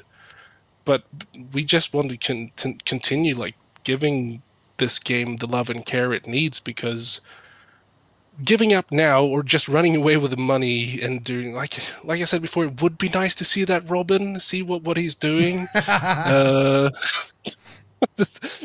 it's just not an option, because we, like, with the new people coming in, the new blood, we still got the same enthusiasm and we still love doing the things that we do for Valheim. So we're not running off with the money. Maybe buying some more horses just to tickle some beards, but we'll see. I'm waiting for that Steam post that says that you've like sponsored 5 more horses at a horse sanctuary. It's like, yeah. Fantastic, thank you. So I mean, yeah, like Mountain Caves I don't think I haven't spoken to anyone that has come back and gone, hey, this is a bad update. Or like this wasn't enough, right? I think everybody that's played Mountain Caves, it may not have been enough to bring certain people back to the game, right? And I think you guys understand that like a lot of people absolutely. have sat Like, there it's waiting not for going Mistlands. to be. Yeah, like it's not going to bring anyone back because it's like it's too early in the progression. It's not going to give you anything actually new to continue with where you're at if you're at Plains. Yeah. But in general, like, I think the quality of the update stands testament to what you guys are doing at the moment and what we can expect in the future. And dare I say it, you know, has set a bar almost for the quality of Mistlands. But it's exciting, you know. And I talk about this quite a lot with Hearth and Home. You guys brought out the Bone Tower Shield, and the Bone Tower Shield, whilst being a completely, or generally Tower Shields not being particularly used that much at that point in time. Obviously that changed with the food update and everything. But it was just gorgeous.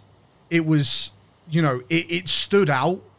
Like it didn't seem out of place, but it very much stood out from a lot of the other items as being like, whoa, you know, like this is you know, they've really like come somewhere in their art style since the launch. And then the same has happened with Mountain Caves. You know, the new armor looks fantastic, looks great. All of the art design inside the Mountain Caves has been fantastic, and the quality and the feel of it felt like a complete package, right? And I understand that it wasn't a complete package in terms of Cult of the Wolf, and that we might see more Cult of the Wolf stuff in the future, but we also might not. But like for the Mountain Caves in general, it felt like an absolutely complete package of really high quality stuff, and I really like that. I know a lot of other people really like that. And seeing you take those new skills and those evolved skills through to Mistlands and what's going to come out of Mistlands is super exciting for a lot of us. It also is kind of difficult as well because I think, so since I started working at Irongate, I've tried to push the boundaries of what we're able to do graphically without breaking the style. Mm-hmm. And it is so true what you say about the Bone Shield, because that was like an eye-opening thing for me, because that's where I came to realization that low poly doesn't mean low detail. So somewhere there, it's like, if we can continue with that, like the low poly, high detail, but the low resolution, there's some restrictions, but they're also like, you have the high detail, but it's the low poly and it's the low resolution. It is the modern lighting. I think we found something special with that shield specifically, and I think that's the furthest we can. Like, I'm not saying it's not going to be stuff that's better, or worse than it, but I think it has set some kind of bar to where we can push it, and we should be careful not to. I'm talking as an artist here right now, not to push past those boundaries, because that's where we're going to see something go out of the art style, and you're going to feel it, and it's going to feel off, and it takes a lot of tweaking, it takes a lot of love, and it takes a lot of looking at it and being very not objective, but like just trying to scrutinize it. Is it too much? Is it too little? Where do we stop? Because back in the day, Richard told me when I was making the first new armor for Valheim that had been created in like a year or two or something like that, it was the silver chain link armor. And we were trying to figure out, how do we make it look like chain links, like a mail armor, but out of silver. And it was really, really difficult. I still think we can go back and like make it even more nice, I guess, or more distinct in the chain links. But I remember we were talking about like he was very, very cautious about like, don't push it too hard. We don't want to break the style. Don't break the style. Mm-hmm. and it's still something that's super important. Don't break the design style. Don't break the art style. Just continue doing. If this works, just continue with it. But it's the gameplay mostly that we try to push the boundaries mostly now, because you can't just go in like 6 biomes later and just change the art style. Yeah. But the gameplay and a lot of the game elements and what you'll encounter and how you deal with it is something you can change up a bit, which is fun to see in Mistlands. Ho ho ho ho! Well, I'm excited. I'm excited for the future. Truly, just and not just Mistlands, but also Ashlands, Deep North, Ocean. You know, there's still so much to come and so much to be witnessed. And just seeing you guys, like seeing how much you've improved so far, it just makes me think. I'm just so excited for what's gonna, you know, when we do get to that 1.0 release, just like how far things are gonna have come, right? How different everything's gonna be or not different, right? You know, like how much you guys can make it feel like the same game, but while still continuing to improve and add and such. I love the graphics style of Valheim. I know it very often gets equated to PS2 graphics. I'm sure you've heard that as well. Yep. No, it's the first time. Please tell me about it. I don't know what you're talking about. but I very quickly fell in love with the art style of Valheim. It has something about it, something that's more than PS2 graphics, something that is interesting and different and fantastic. And it has very swiftly become a game that I'm very much in love with the art with. And I think that goes... There are a lot of people that will play games like Conan Exiles and New World and Icarus, and the graphics in those are next gen and they're gorgeous, and they'll keep coming back to Valheim and being like, this game is so gorgeous, this game is so pretty, you know? And that's really cool. And it's all thanks to Richard. I mean, he's the one who, like, the way he thought, like, he had to develop all this by himself from the start. So it was like he had to find a way to tackle the art style with like something that would scale. You're going to make a full game with this. You can't be one person and just do, like, nowadays you do have lots of tools and software that can help you a lot, but that's a lot of time spending doing textures, spending doing the modeling, like the high resolution models and stuff like that, and high poly counts and so on, and it's sometimes not really worth it. Like, we can get it's a bit sad to say, but we can get away with so much because of the low resolution. It does help us work faster. And I mean, we work 35-hour work weeks. We don't have 40-hour work weeks. We have 35, which also means that we're always rested. We like, what are you actually doing between like the last hour of the workday? You're just waiting for YouTube. Yeah. Waiting for the end of the day. Absolutely. Yeah. So why work then? Just go home, take a rest, go watch YouTube at home. You're going to be so much more rested.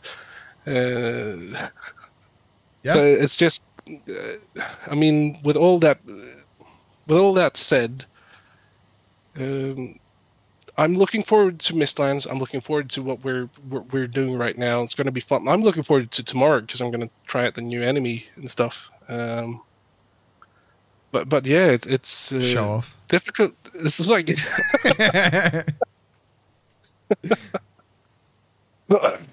but it's fun to be a part of a team that actually love creating the game and playing the game. And one thing that has been really nice for me, at least, is just to be part of the community, talking to people, seeing people's builds, being a part of it. And I don't know, it's been really fun. I don't really know why I would run off with the money. I'm talking a lot about the money because there was a comment today about the money, and I really would like to run away with the money, but also I like where it is.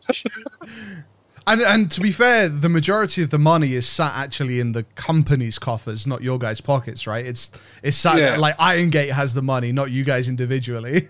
Exactly. Like, it's so funny because, we're trying to get a new office, a bigger office, which is more cozy and more like, would be nice with a big office. So we're trying to get that, a bigger office for everyone. Everyone's not even coming into the office because everyone is spread out throughout Sweden. Sweden is a pretty big country, so we have like Jonathan and Christopher coming in, and Eric as well coming in once a week, sometimes once every other week, or sometimes just once a month, and they're working over Discord. I'm mostly at the office every day with Richard, Lisa, and Monty, and Luma as well. But I don't know. I don't know. I don't remember where I was going with this. Feels like I was just bragging about a big new office. But yeah, we're gonna get a big new office, and it's gonna cost so much money. We're going to spend it on horses in the office. So like everyone's gonna get their own horse in there, I guess. You're just gonna name them after all the devs, right? There's gonna be a horse named Grim, and a horse named Richard, and a horse named Henrik. Absolutely. No, fantastic. And I like cautious or aware of time and stuff. So I'd like to, like, just for the last sort of like 10 minutes or so, just open up the floor to some questions from chat if you're down for that. Yeah, sure. Yeah, sounds good. Cool. So chat, if you've got any questions that you would like Grim to ask, like Grim to answer, please chuck them in the chat right now. Be aware that we're not going to be able to get to all of them, I'm sure. If like there will be some questions that I'll be able to like skip straight over because they've already been addressed today. Fractolia's shouting about boss hints. Earlier on in the interview today, Grim said that they do not want to spoil bosses at all. So no. Mars Wraith asks about jute from other sources, Grim. Jute from other sources, like something else you break, or perhaps like a plant in the Mistlands that you can spin into jute. I know that doesn't necessarily work because jute is a mountains update, but yeah. All right, I was actually working on something today that I sent over to Eric that could be jute. It was a cloth. There you go. And it wasn't red, so might be. Maybe. I did something today, Timo. Okay, that's today. all I can say. You hear that, chat? Something today. Candyman asks if we're getting a day counter / calendar. I mean, there's already a day counter that comes up at the morning of each day that pops up in the middle. But do you like mean something more in depth? Not that we're talking about now. I mean, we did talk.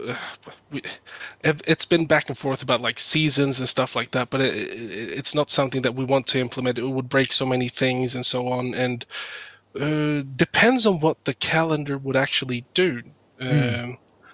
I believe like if we can link that up to different events maybe or something like that it actually would matter to have the calendar.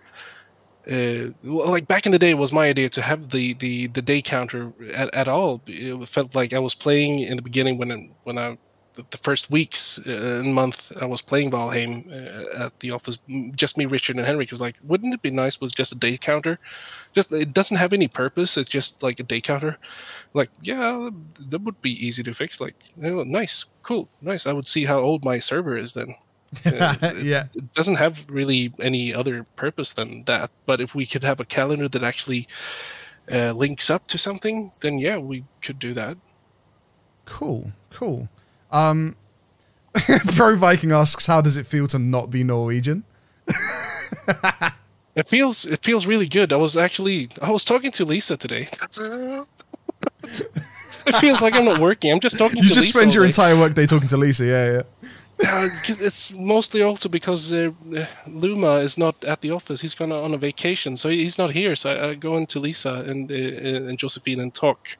Anyway, she's half Norwegian, and she spent her time there. And so it feels good, also bad not to be Norwegian, because we just figured out that the New Zealand accent is the Norwegian version of English. Oh, that makes sense. Yeah. Oh, fantastic. Okay, so Lotus asks, any plans for lanterns on ships to navigate Mistlands fog? Interestingly, we literally saw in one of your tweets, was it earlier today or was it yesterday? where Lisa sent you a Discord picture of a lantern 3D model and a threat at the same time. But yeah, she was threatening me. Yeah, she was. But the question, so we're getting lanterns, or maybe, you know, not 100% certainty, but probably, but on ships. On ships, you know, there is a ship that you can spawn in that The we trader use ship. for the trade. Yeah. Yeah, and I made a lantern on there, which is a green lantern there. If we're getting lanterns specifically for ships, I wouldn't say no, because we wanted stuff in the ship's customization, and that's pretty open. The way that we work is like when we get to ships and customization and stuff like that, we're probably putting it in if it makes sense. Yeah, that makes sense. Awesome. Also, Lisa did threaten me today, and I feel threatened, very threatened. So Bro Viking asked another question, which I believe you guys have spoken about very briefly before, about will we ever get close to the world tree, to Yggdrasil? And I think I remember an answer from you guys being, it would be cool if it happened, I think was the answer that came out of you guys before. Has that changed? Oh, interesting question. Let's say that you will, but not in the way that you think. Oh my. Confirmed, we're going to start using Yggdrasil to travel to the other 10 realm, the 9 other realms. Confirmed right here. Valheim 2 coming out this summer. Oh, fantastic. Okay.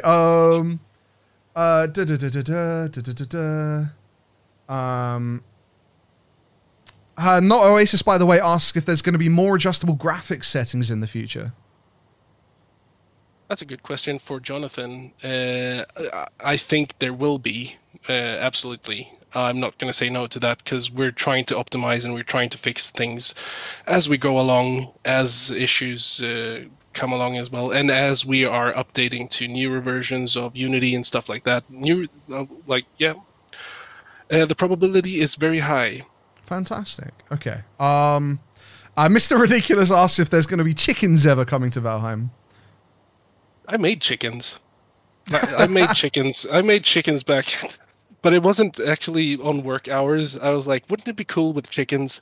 So I made chickens like for Hearth and Home, but we didn't just put them in. I have chickens like sitting here on my computer. Yeah, there has to be a reason and so on. There has to be a purpose. If we can find that purpose, I think we can. Maybe chickens someday, somehow. Maybe something better than chickens, by the way. I mean, there's so many things that would be cooler than chickens. Like, wouldn't it be more cool if you could tame necks and they laid eggs? Isn't that cooler? Yes. Yes. It's quite funny, actually. You talk about necks. Necks have a very interesting part of, like, Valheim community's culture, right? To the point where, like, they're so beloved in so many ways. When I was working on Darkheim, the idea was that we were going to add another boss in as part of the mod pack that came after Yagluth, and it was going to be a Tyrannosaurus neck. So it's just going to be a giant, like, Tyrannosaurus Rex sized neck that just charges through the forest, knocking down trees and hunting you down. That's so cool. We sometimes it just pops up on the morning meetings. Like, we talk, like, necks are the thing, is something that is Valheim. Specifically Valheim, just for Valheim. So it's like someday we're gonna have to expand on the lore and on the evolution and where do they come from. Are the necks actually just babies coming up to the shore to like become adults? Are there big giant necks out in the sea, or what do they become? Do they evolve into something else, or is this a final form? I don't know. It's so many things that we could do. Just have to decide and do it and make it nice. Fantastic. Tuna asks if we'll be. I can almost say for certain yes immediately to this. Will we be able to tame more things in the future? Oh, absolutely. Yeah. Brilliant. Yeah, I figured that was going to be the case. Shaman asks a question, actually, that I personally would also like the answer to. Maybe not necessarily passive fishing, but he asked if there will be passive fishing. I guess I would reform that question is, will there be an easier way to get fish, or a slightly less grindy way to get fish? Because at the moment, fish are probably one of the hardest meats in the game to get a decent supply of, just because of like the time it takes to fish them out of the water. Is there any plans to like have a different form of fishing, or like Shaman said, a passive fishing way?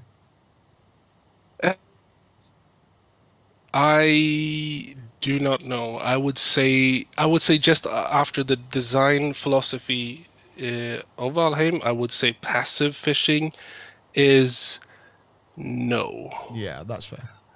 It's maybe an easier way of fishing, or better yield and stuff like that, or then I'd say probably yes, because to be honest, don't tell anyone, but I've never fished in Valheim.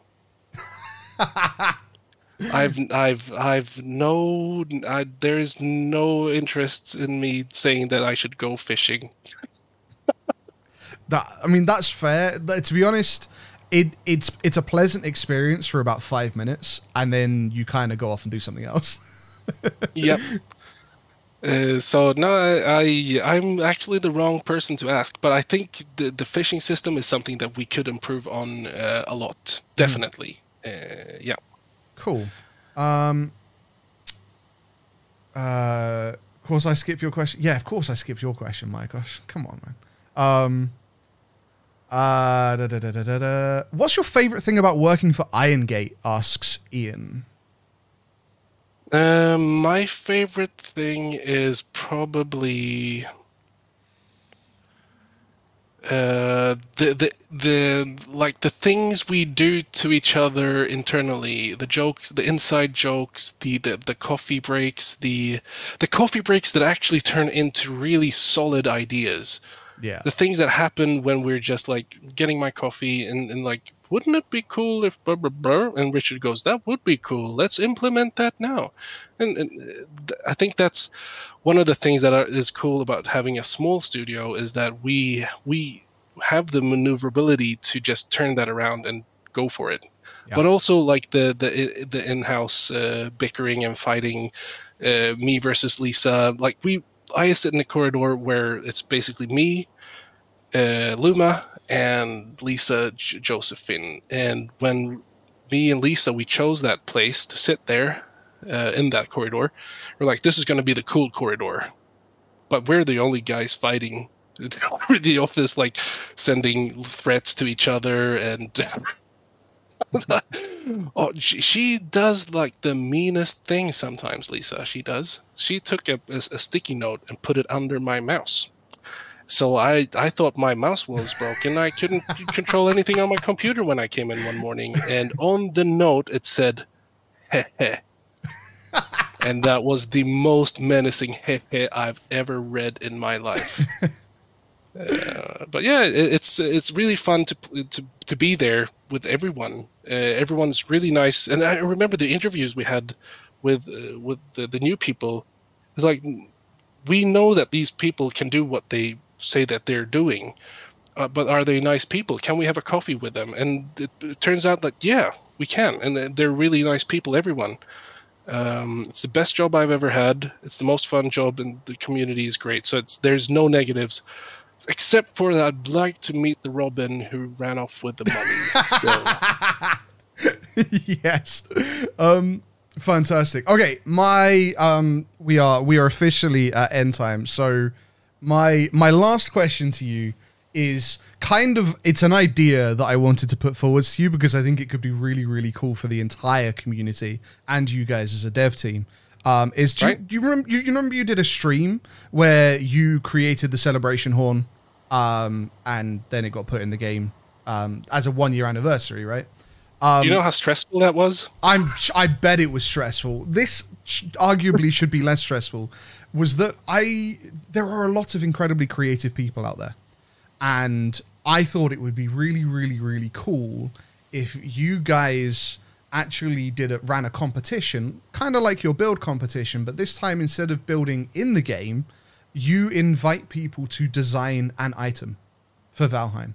And they can do it either as like a 2D concept form or as a 3D model already. And you take all of the entries, and then the winner actually gets their item like taken by you guys as the dev team, crafts it into an item, and then puts it in the game. Okay, so I'm going to shoot your idea a little bit first. Absolutely. Is that okay? Give it to me. Yeah. In order for that to work, we'd have to send out contracts saying that they are not allowed to, we get to keep this and blah, blah, blah. And I don't know, does money have to be involved? There's so many issues that it feels like could end up like we being the bad guys somehow. That's what I'm afraid of, mostly, I think. Something that would like shoot us in the foot. That's what I'm scared of. I completely understand, because hilariously, actually, I tweeted the other day about exactly that. There was a fan art contest for another game, and like the terms of agreement to submit basically gave them rights to what you sent, like no matter whether they won or not, right? And those practices, I think, are terrible and, you know, horrible and stuff and stuff like that. But I think the biggest thing there is that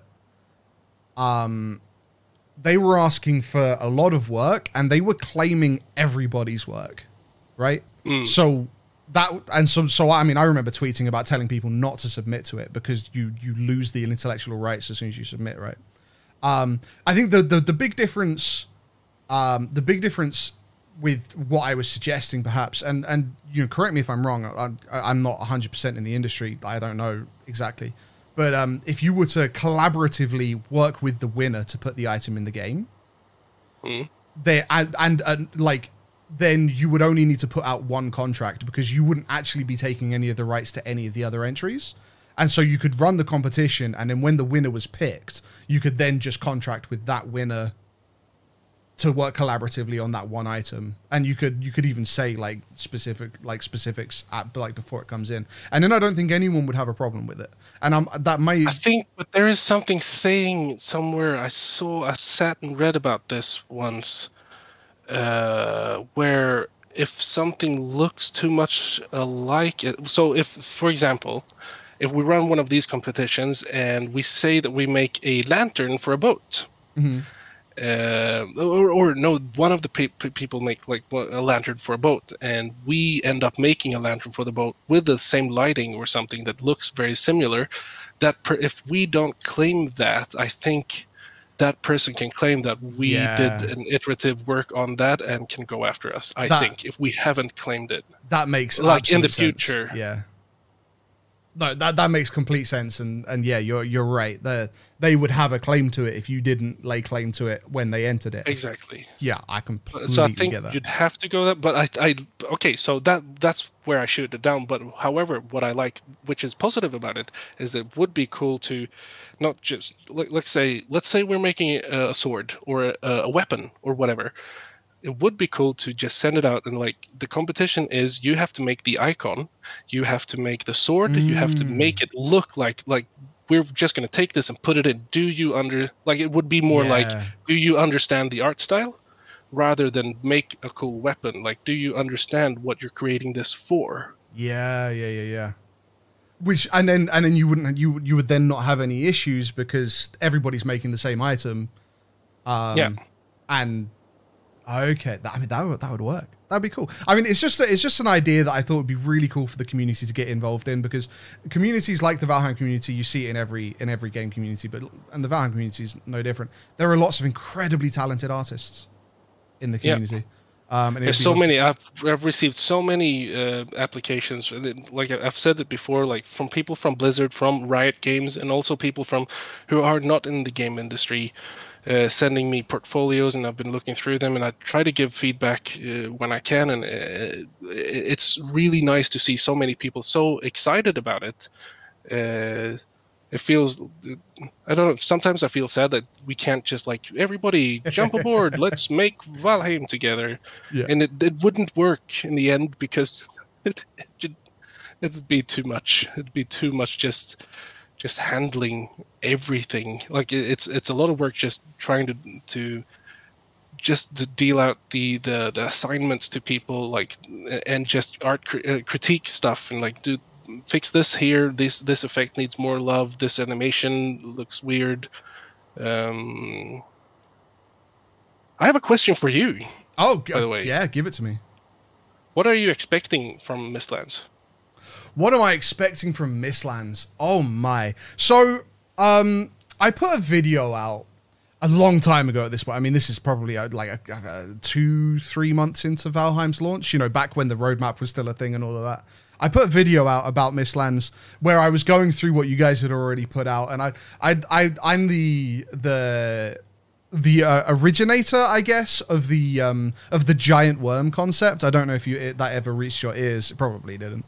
But there was like web that almost sort of it was like tunnels, right? And it looked almost like a shed skin of a giant worm sort of thing. Right, I know what you're talking about now. Yeah, the concept art I did for it. Yep. So that was that was like, oh, you know, giant worms that might actually be kind of neutral and would just kind of like not be an enemy or anything, but also like instead of actually attacking them to get anything from them, you'd like follow them around and like loot up a trail of like silk that they like put out, and you then took that to the spinning wheel, blah blah blah, blah, and all that sort of stuff. And that was like a few months into the launch of the game, and that was sort of what I was expecting. I was like, oh, giant worms that like silkworms or something, and then obviously spiders and spookiness and stuff. Obviously that has changed massively based on things that you guys have released. I'm like, now what Mistlands is to me is almost a it's a fractured mystical place, almost like it's like the aftermath of a giant's footprint sort of thing, where like rocks have smashed, but because of the remaining magic in the air and stuff, they're actually floating in the air. And it's super mythological and super mystical, and there isn't a lot of grounding for it, but at the same time it still fits into the world, and you know the creatures there are almost like mutated or changed by the magic as part of their existence. And I guess that's the kind of thing that I'm envisioning at the moment from what you guys have released. I might be completely off the mark, and I fully expect to be, but that's an idea I get from sort of what's been released so far. I like your idea. After that whole thing you said, I like your idea. Nice. Hey, I mean, at least you're saying that. At least you're not like, oh, I don't like that.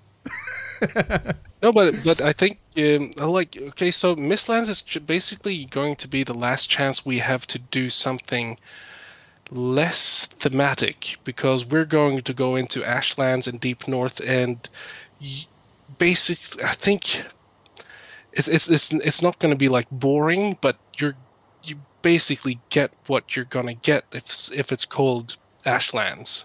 Yeah. Like so it's gonna be very thematic. I think, unless we can change it up a notch, which I think we will be able to do.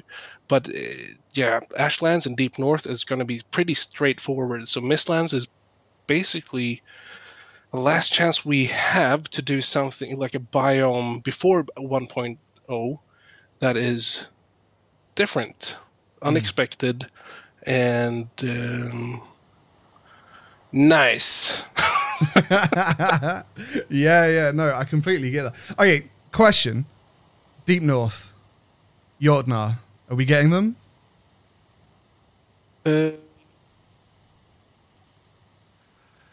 Ooh. I maybe like what if I say that now?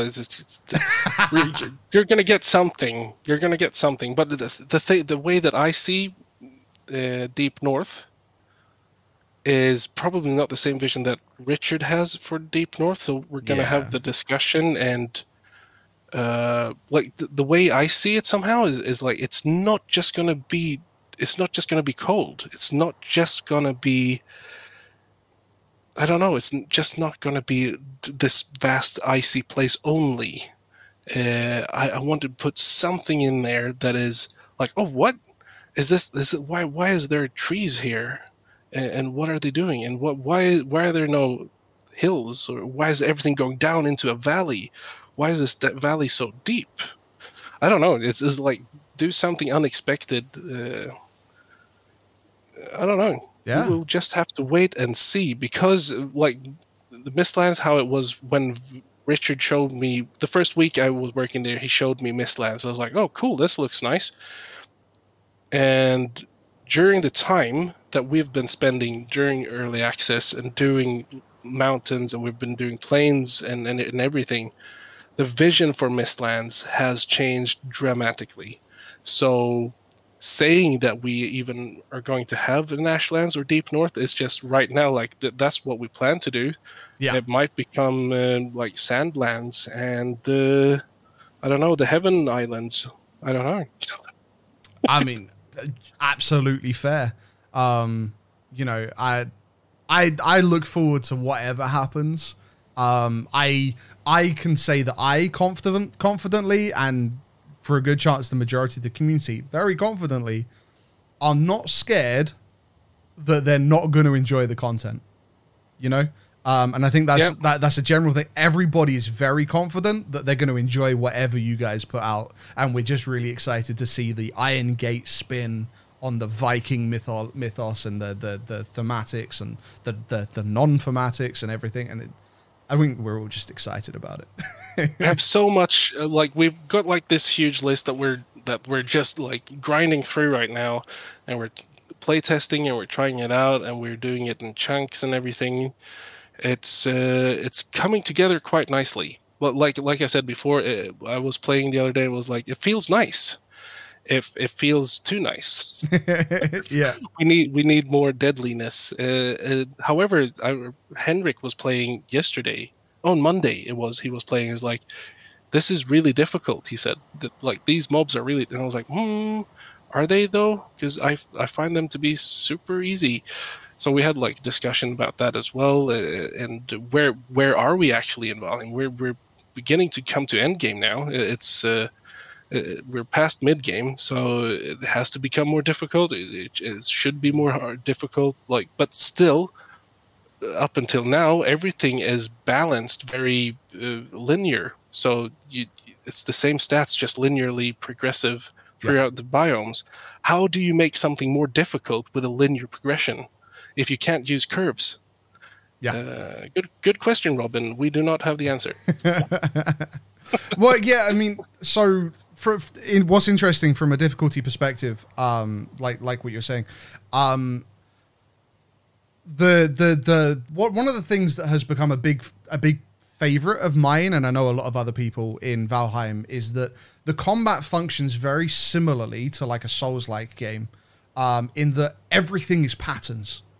If you can learn the patterns of a creature, killing it becomes easy. It might take time, but it's easy. And everything follows patterns, and pattern recognition is like a big part of it. And I've had conversations with people. There are people like me who love patterns and learn patterns and then find the game incredibly easy. And so they start developing things like Darkheim to add chaos and randomness to the game to make it harder, sort of thing, right? And then there are other people that struggle with patterns or struggle with pattern identification and find Valheim at its core level very, very hard. And I completely understand as a developer, it must be very hard to like find the balance between the two, right? Between the players like me and that love patterns and the players that don't understand patterns and the different difficulties they experience. But you guys have done it incredibly well so far, so I guess we don't really have any fears about you not doing it better as well in the future. I think that it is difficult to. The thing is, like, I don't see it as much as patterns. Like I tend to think of it like very much as rhythm and tempo. So you've got like high tempo enemies and low tempo enemies and fast rhythm or so on. but for me, as I am a musician, it's easy for me to understand, like, okay, this is the tempo I need to use versus this one. And like the way I see it and the way I taught it to Lisa, because she was actually struggling a lot with Valheim when she started playing and working with us. Yeah. And I told her, like, Valheim is not is basically a reactionary game. That's how you beat the whole Valheim. You prepare and you react. Basically, towards any enemy, you can basically beat almost anything by just looking at when they're doing their attack and just react to their attack patterns. Like, just don't be. You can either be like the one that's really hardcore and just go up and do the pounding first, and then, but you still have to react and look for the reaction, or look for the actions so that you can react to them, and everything should be fine. But with that said, I still like the idea of having enemies having a random float value that would like speed up the anticipation of an attack. So it wouldn't be the same attack pattern all the time. Like, you'd have to block and see how fast he's doing it and be prepared for that instead. But that would also pump up the difficulty a lot, which for me would be nice. Could that be a setting? Could there literally just be a setting where like everything has a random float value if you click this button right here in the settings? Yeah, so you'd have like a boolean saying, like, is this clicked? Yes. If it's clicked, set random float value from a speed modifier, basically on the anticipation of attacks. I would love that so much. Yes, me too. It was something that not to that level of like intricacy, but with Darkheim we extended the stars out to 5, right?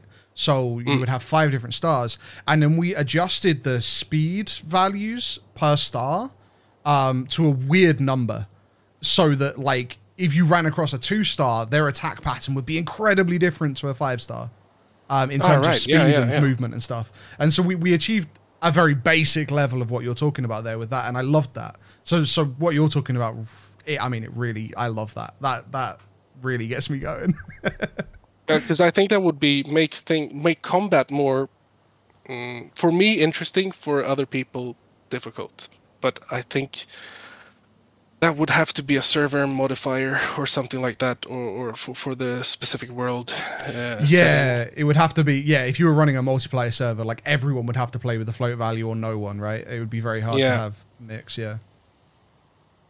But yeah. So that's. By the way, I really enjoyed talking to you and see, because I've been sitting here reading the chat meanwhile as well. Yes. So you have a really nice community. It's nice to see that people like you so much that they come around and see you play a game that is a PlayStation 2 game. I mean, it's not really up to date with today's standard, but. I mean, the Valheim community. You know, what remains of it is very tight knit and is a great community. Was that a punch? Was that a kidney punch you just stuck in there? Maybe, like, it's not necessarily. No, it's not. Are you calling Valheim a dead game? I'm not calling it a dead game at all. It's clearly not a dead game. It's still outperforming many other games. But it's not. It's okay though. It's okay. You know, it's I mean, the thing is, the community is one of those, and like any community, it ebbs and flows, right? It ebbs and flows around updates. Obviously, when Hearth and Home came, the community like shot back up and was active and crazy, and it comes down into this lull, and the same thing will happen when Mistlands come. I'm not complaining. I'm just saying that it's like basically we're a coma. Yeah. We're in a coma right now. Yeah, exactly. I mean, chat is saying like hibernating. Yeah. We might wake up dead. We might wake up alive. We'll just have to wait and see. But no, I guess what I was trying to say is that there is the community that exists right now is just such a tight knit, close community, and it's wonderful. And to be fair, what was interesting is that like there's a bunch of us content creators in the Valheim space, and even though there's like there's this larger Valheim community bubble, there's also these smaller bubbles around each of the content creators, depending on what sort of content they put out, right?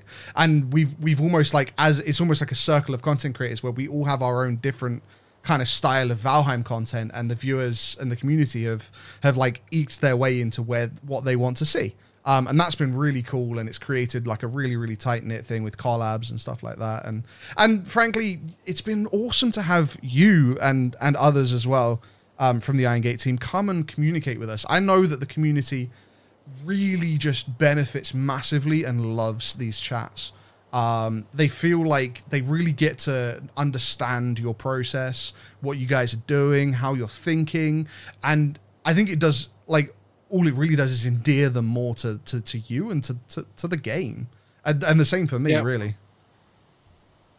No, I'll still never forget the day we released early access, and I jumped down to chat, and people went crazy. I was like, "What? Why are you screaming?" And they're like, "Oh, it's a developer in chat." And I'm like, "I'm just a human. I have feelings. I have lots of money, and I run away with the coke. And you buy lots of horses. Buy lots of horses. I'm just like you guys. Don't worry." No, but it's nice to. It's so nice to see so many people liking the game and loving the game so much. It's cool to be a part of this. Yeah, I never thought it would be like this, and I'm thankful always, constantly that I get to work on Valheim. Yeah, absolutely, and we love that you do too. I think we have really, I guess lucky's not the right word, but you know, there are a lot of developers. It's a little bit luck. I mean, luck that we released the game when we released it and it blew up as it did. So that's a little bit luck as well, because I think it had a lot to do with the COVID and the time frame when we released it. And I think it has a lot to do with like big AAA studios bombing with their games. Like, I'm not saying like the Cyberpunk was bad. I haven't played it, but I read a lot of people like they hated it in the beginning. Yeah. And I think when an underdog comes up like we did at that moment, I don't know, it was a little bit lucky, at least at that point. Yeah. Kind of. I think also there were a lot of factors to it. I mean, one, Valheim's an incredible game. Two was the price point that you sold it at. You know, because again, people are coming off. I mean, it released 3 months after Cyberpunk did, and people are coming off of paying 70 quid, 80 quid for Cyberpunk, and it being a complete letdown, to then spending £15 on Valheim and being blown away by it. Sorry, I just 1 second. My son just woke up. Just 1 second. No worries. Bless. It's great, right, Ian? Yeah, and I'll work on having more of these for sure. Antler cover, yeah, for sure, guys. And thank you, chat. I know I haven't been talking to you like straight on this entire time, but thank you for being here. Thank you for chatting. And I hope you've been enjoying this. I always really enjoy these conversations. I feel like I thrive in these conversations. And we'll have to get more. We'll have to get others from the Irongate team. Some of them are less keen on doing interviews and stuff. But those that are keen, I definitely try and get them in and get them on. Your boy, wait, I didn't even notice that, bro.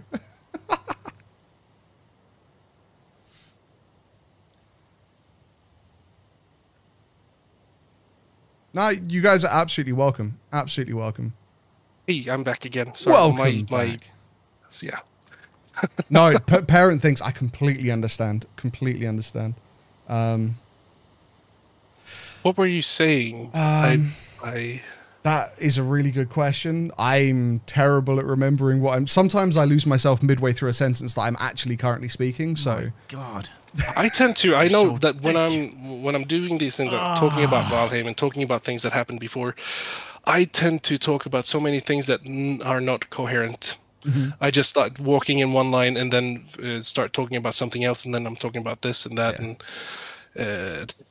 I am. I know. I get it. I'm a tangent master. I will we'll be having a conversation about one topic, and like 20 seconds down the Notice line, me, we'll be talking about a senpai. completely Notice different topic, me. and nobody will even remember how we got there. Hello, cheeky. But no. In all seriousness, the community loves you and thanks you. I love you and thank you. And it.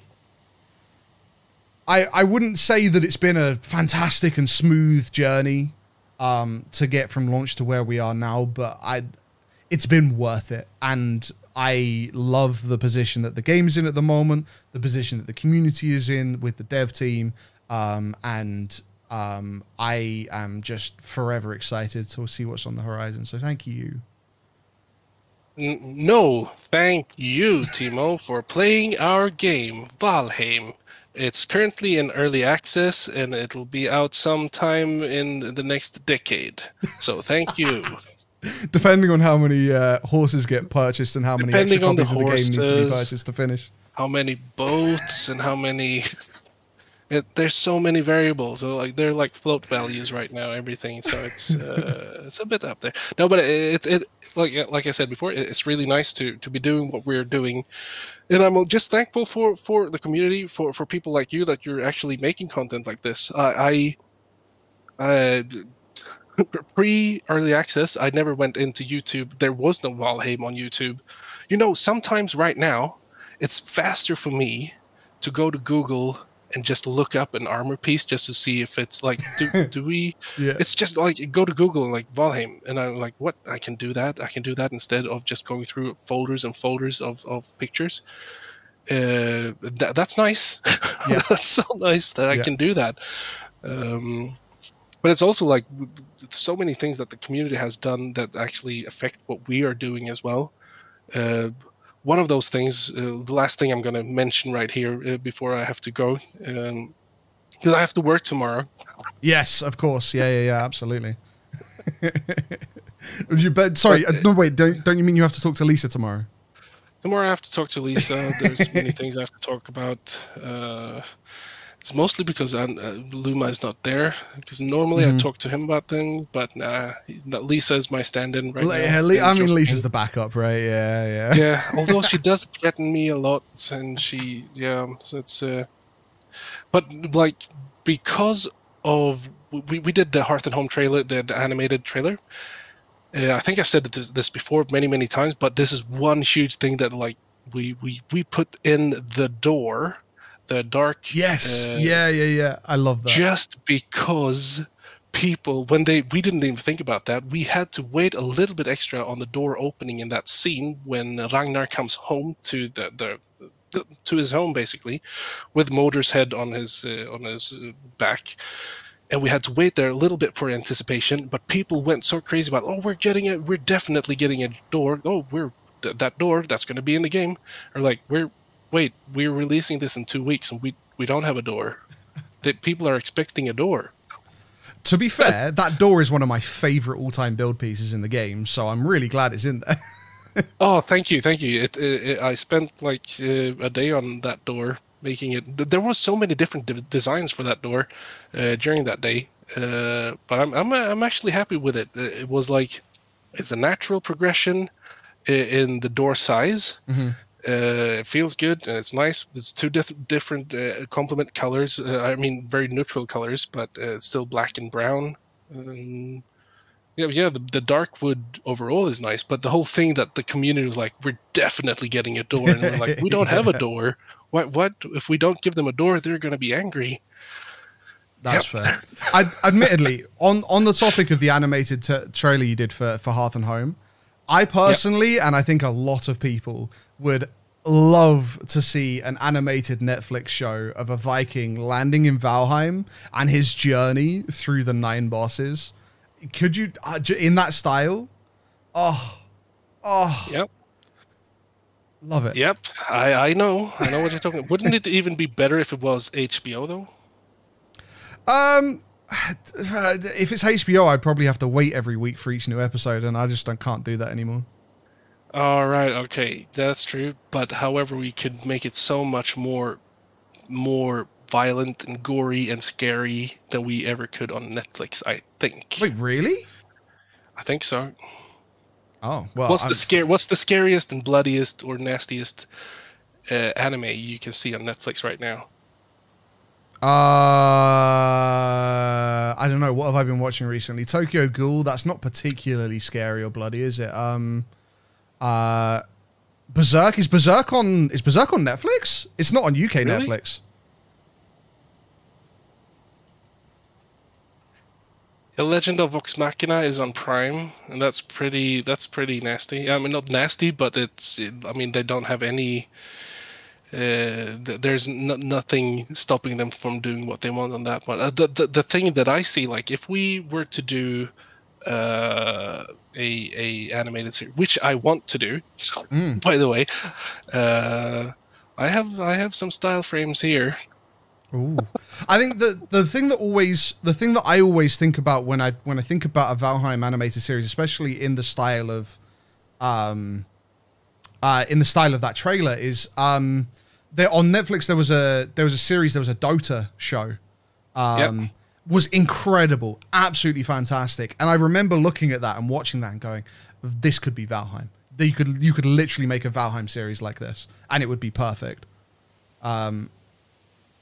Yeah. Let me see. What is it called? Dota. What was it called? Dragon's Blood. Was it Dragon's Blood? Yeah, it was definitely Dota Dragon's Blood. Yeah, they've got like the things that I can see here is it looks pretty basic and simple enough for bigger productions, because the bigger productions you do, you have to bring down some of the qualities. So that means like you might not have the same shading. Like you'd have mostly in anime, you've got like a shadow, a midtone, and a highlight. What we tried to do in the Valheim animated trailer was like try to soften it up a little bit, get like the feel for Valheim in like the glow and a lot of the lighting and so on. But yeah, I'm looking at it now. I haven't seen the Dota one, but I'm looking at it. It looks nice. It's a good watch. Honestly, I'm not a Dota guy at all. I've never played Dota. Never really interested me that much. But the anime, I've watched both seasons now, and I thoroughly enjoyed it. And the art style, and so I grew up on like old school anime, so like Akira and Fist of the North Star and stuff like that was like what I grew up on. And so I love the almost more simplistic, basic old school anime sort of like vibes. And yeah, for sure, I think it would just look great. It would look so good. Yeah, I wrote a pitch for a Valheim series animated for last month. I think me and Jonathan were like, what would it be? What could it look like? What would season 1 be, and what would 5 seasons look like? It was a fun thing. I'm not saying that it's going to happen. Of course. It's just like since we did the animated trailer, I've been like, ever since early access, I've got like sketches and stuff for characters that says early access, like this could be a thing, this could actually be something. And the first character I drew was actually I talked to Lisa today. No, really? Yeah. No, but don't know if I told you, but Lisa is in the trailer, Richard's in the trailer, yes. I'm in the trailer. Yeah. Would be cool if we could have trailers like that coming out with all the bigger updates and stuff like that. That would be cool. It really would. Yeah,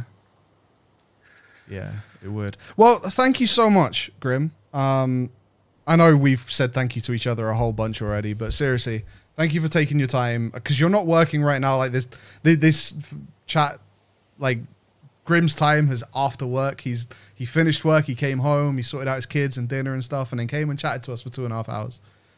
Yep. So thank you very much for taking time out of like your personal life to come and do this. So it's always so pleasant to talk to you because you're a very understanding guy, and your head is screwed on correctly, my dear sir.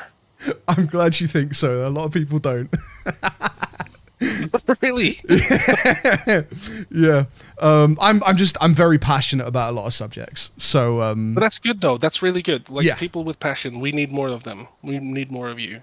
I think it generally like it can scare people off. Maybe too much passion can scare people off, but yeah, no, I'm very passionate about Valheim, and I don't want to say that the game made me who I am today, because that would be untrue, but it was a very big puzzle piece in taking me to become the content creator that I am today. So I'm very grateful to it. That's good to. That's lovely to hear that we have helped you somehow.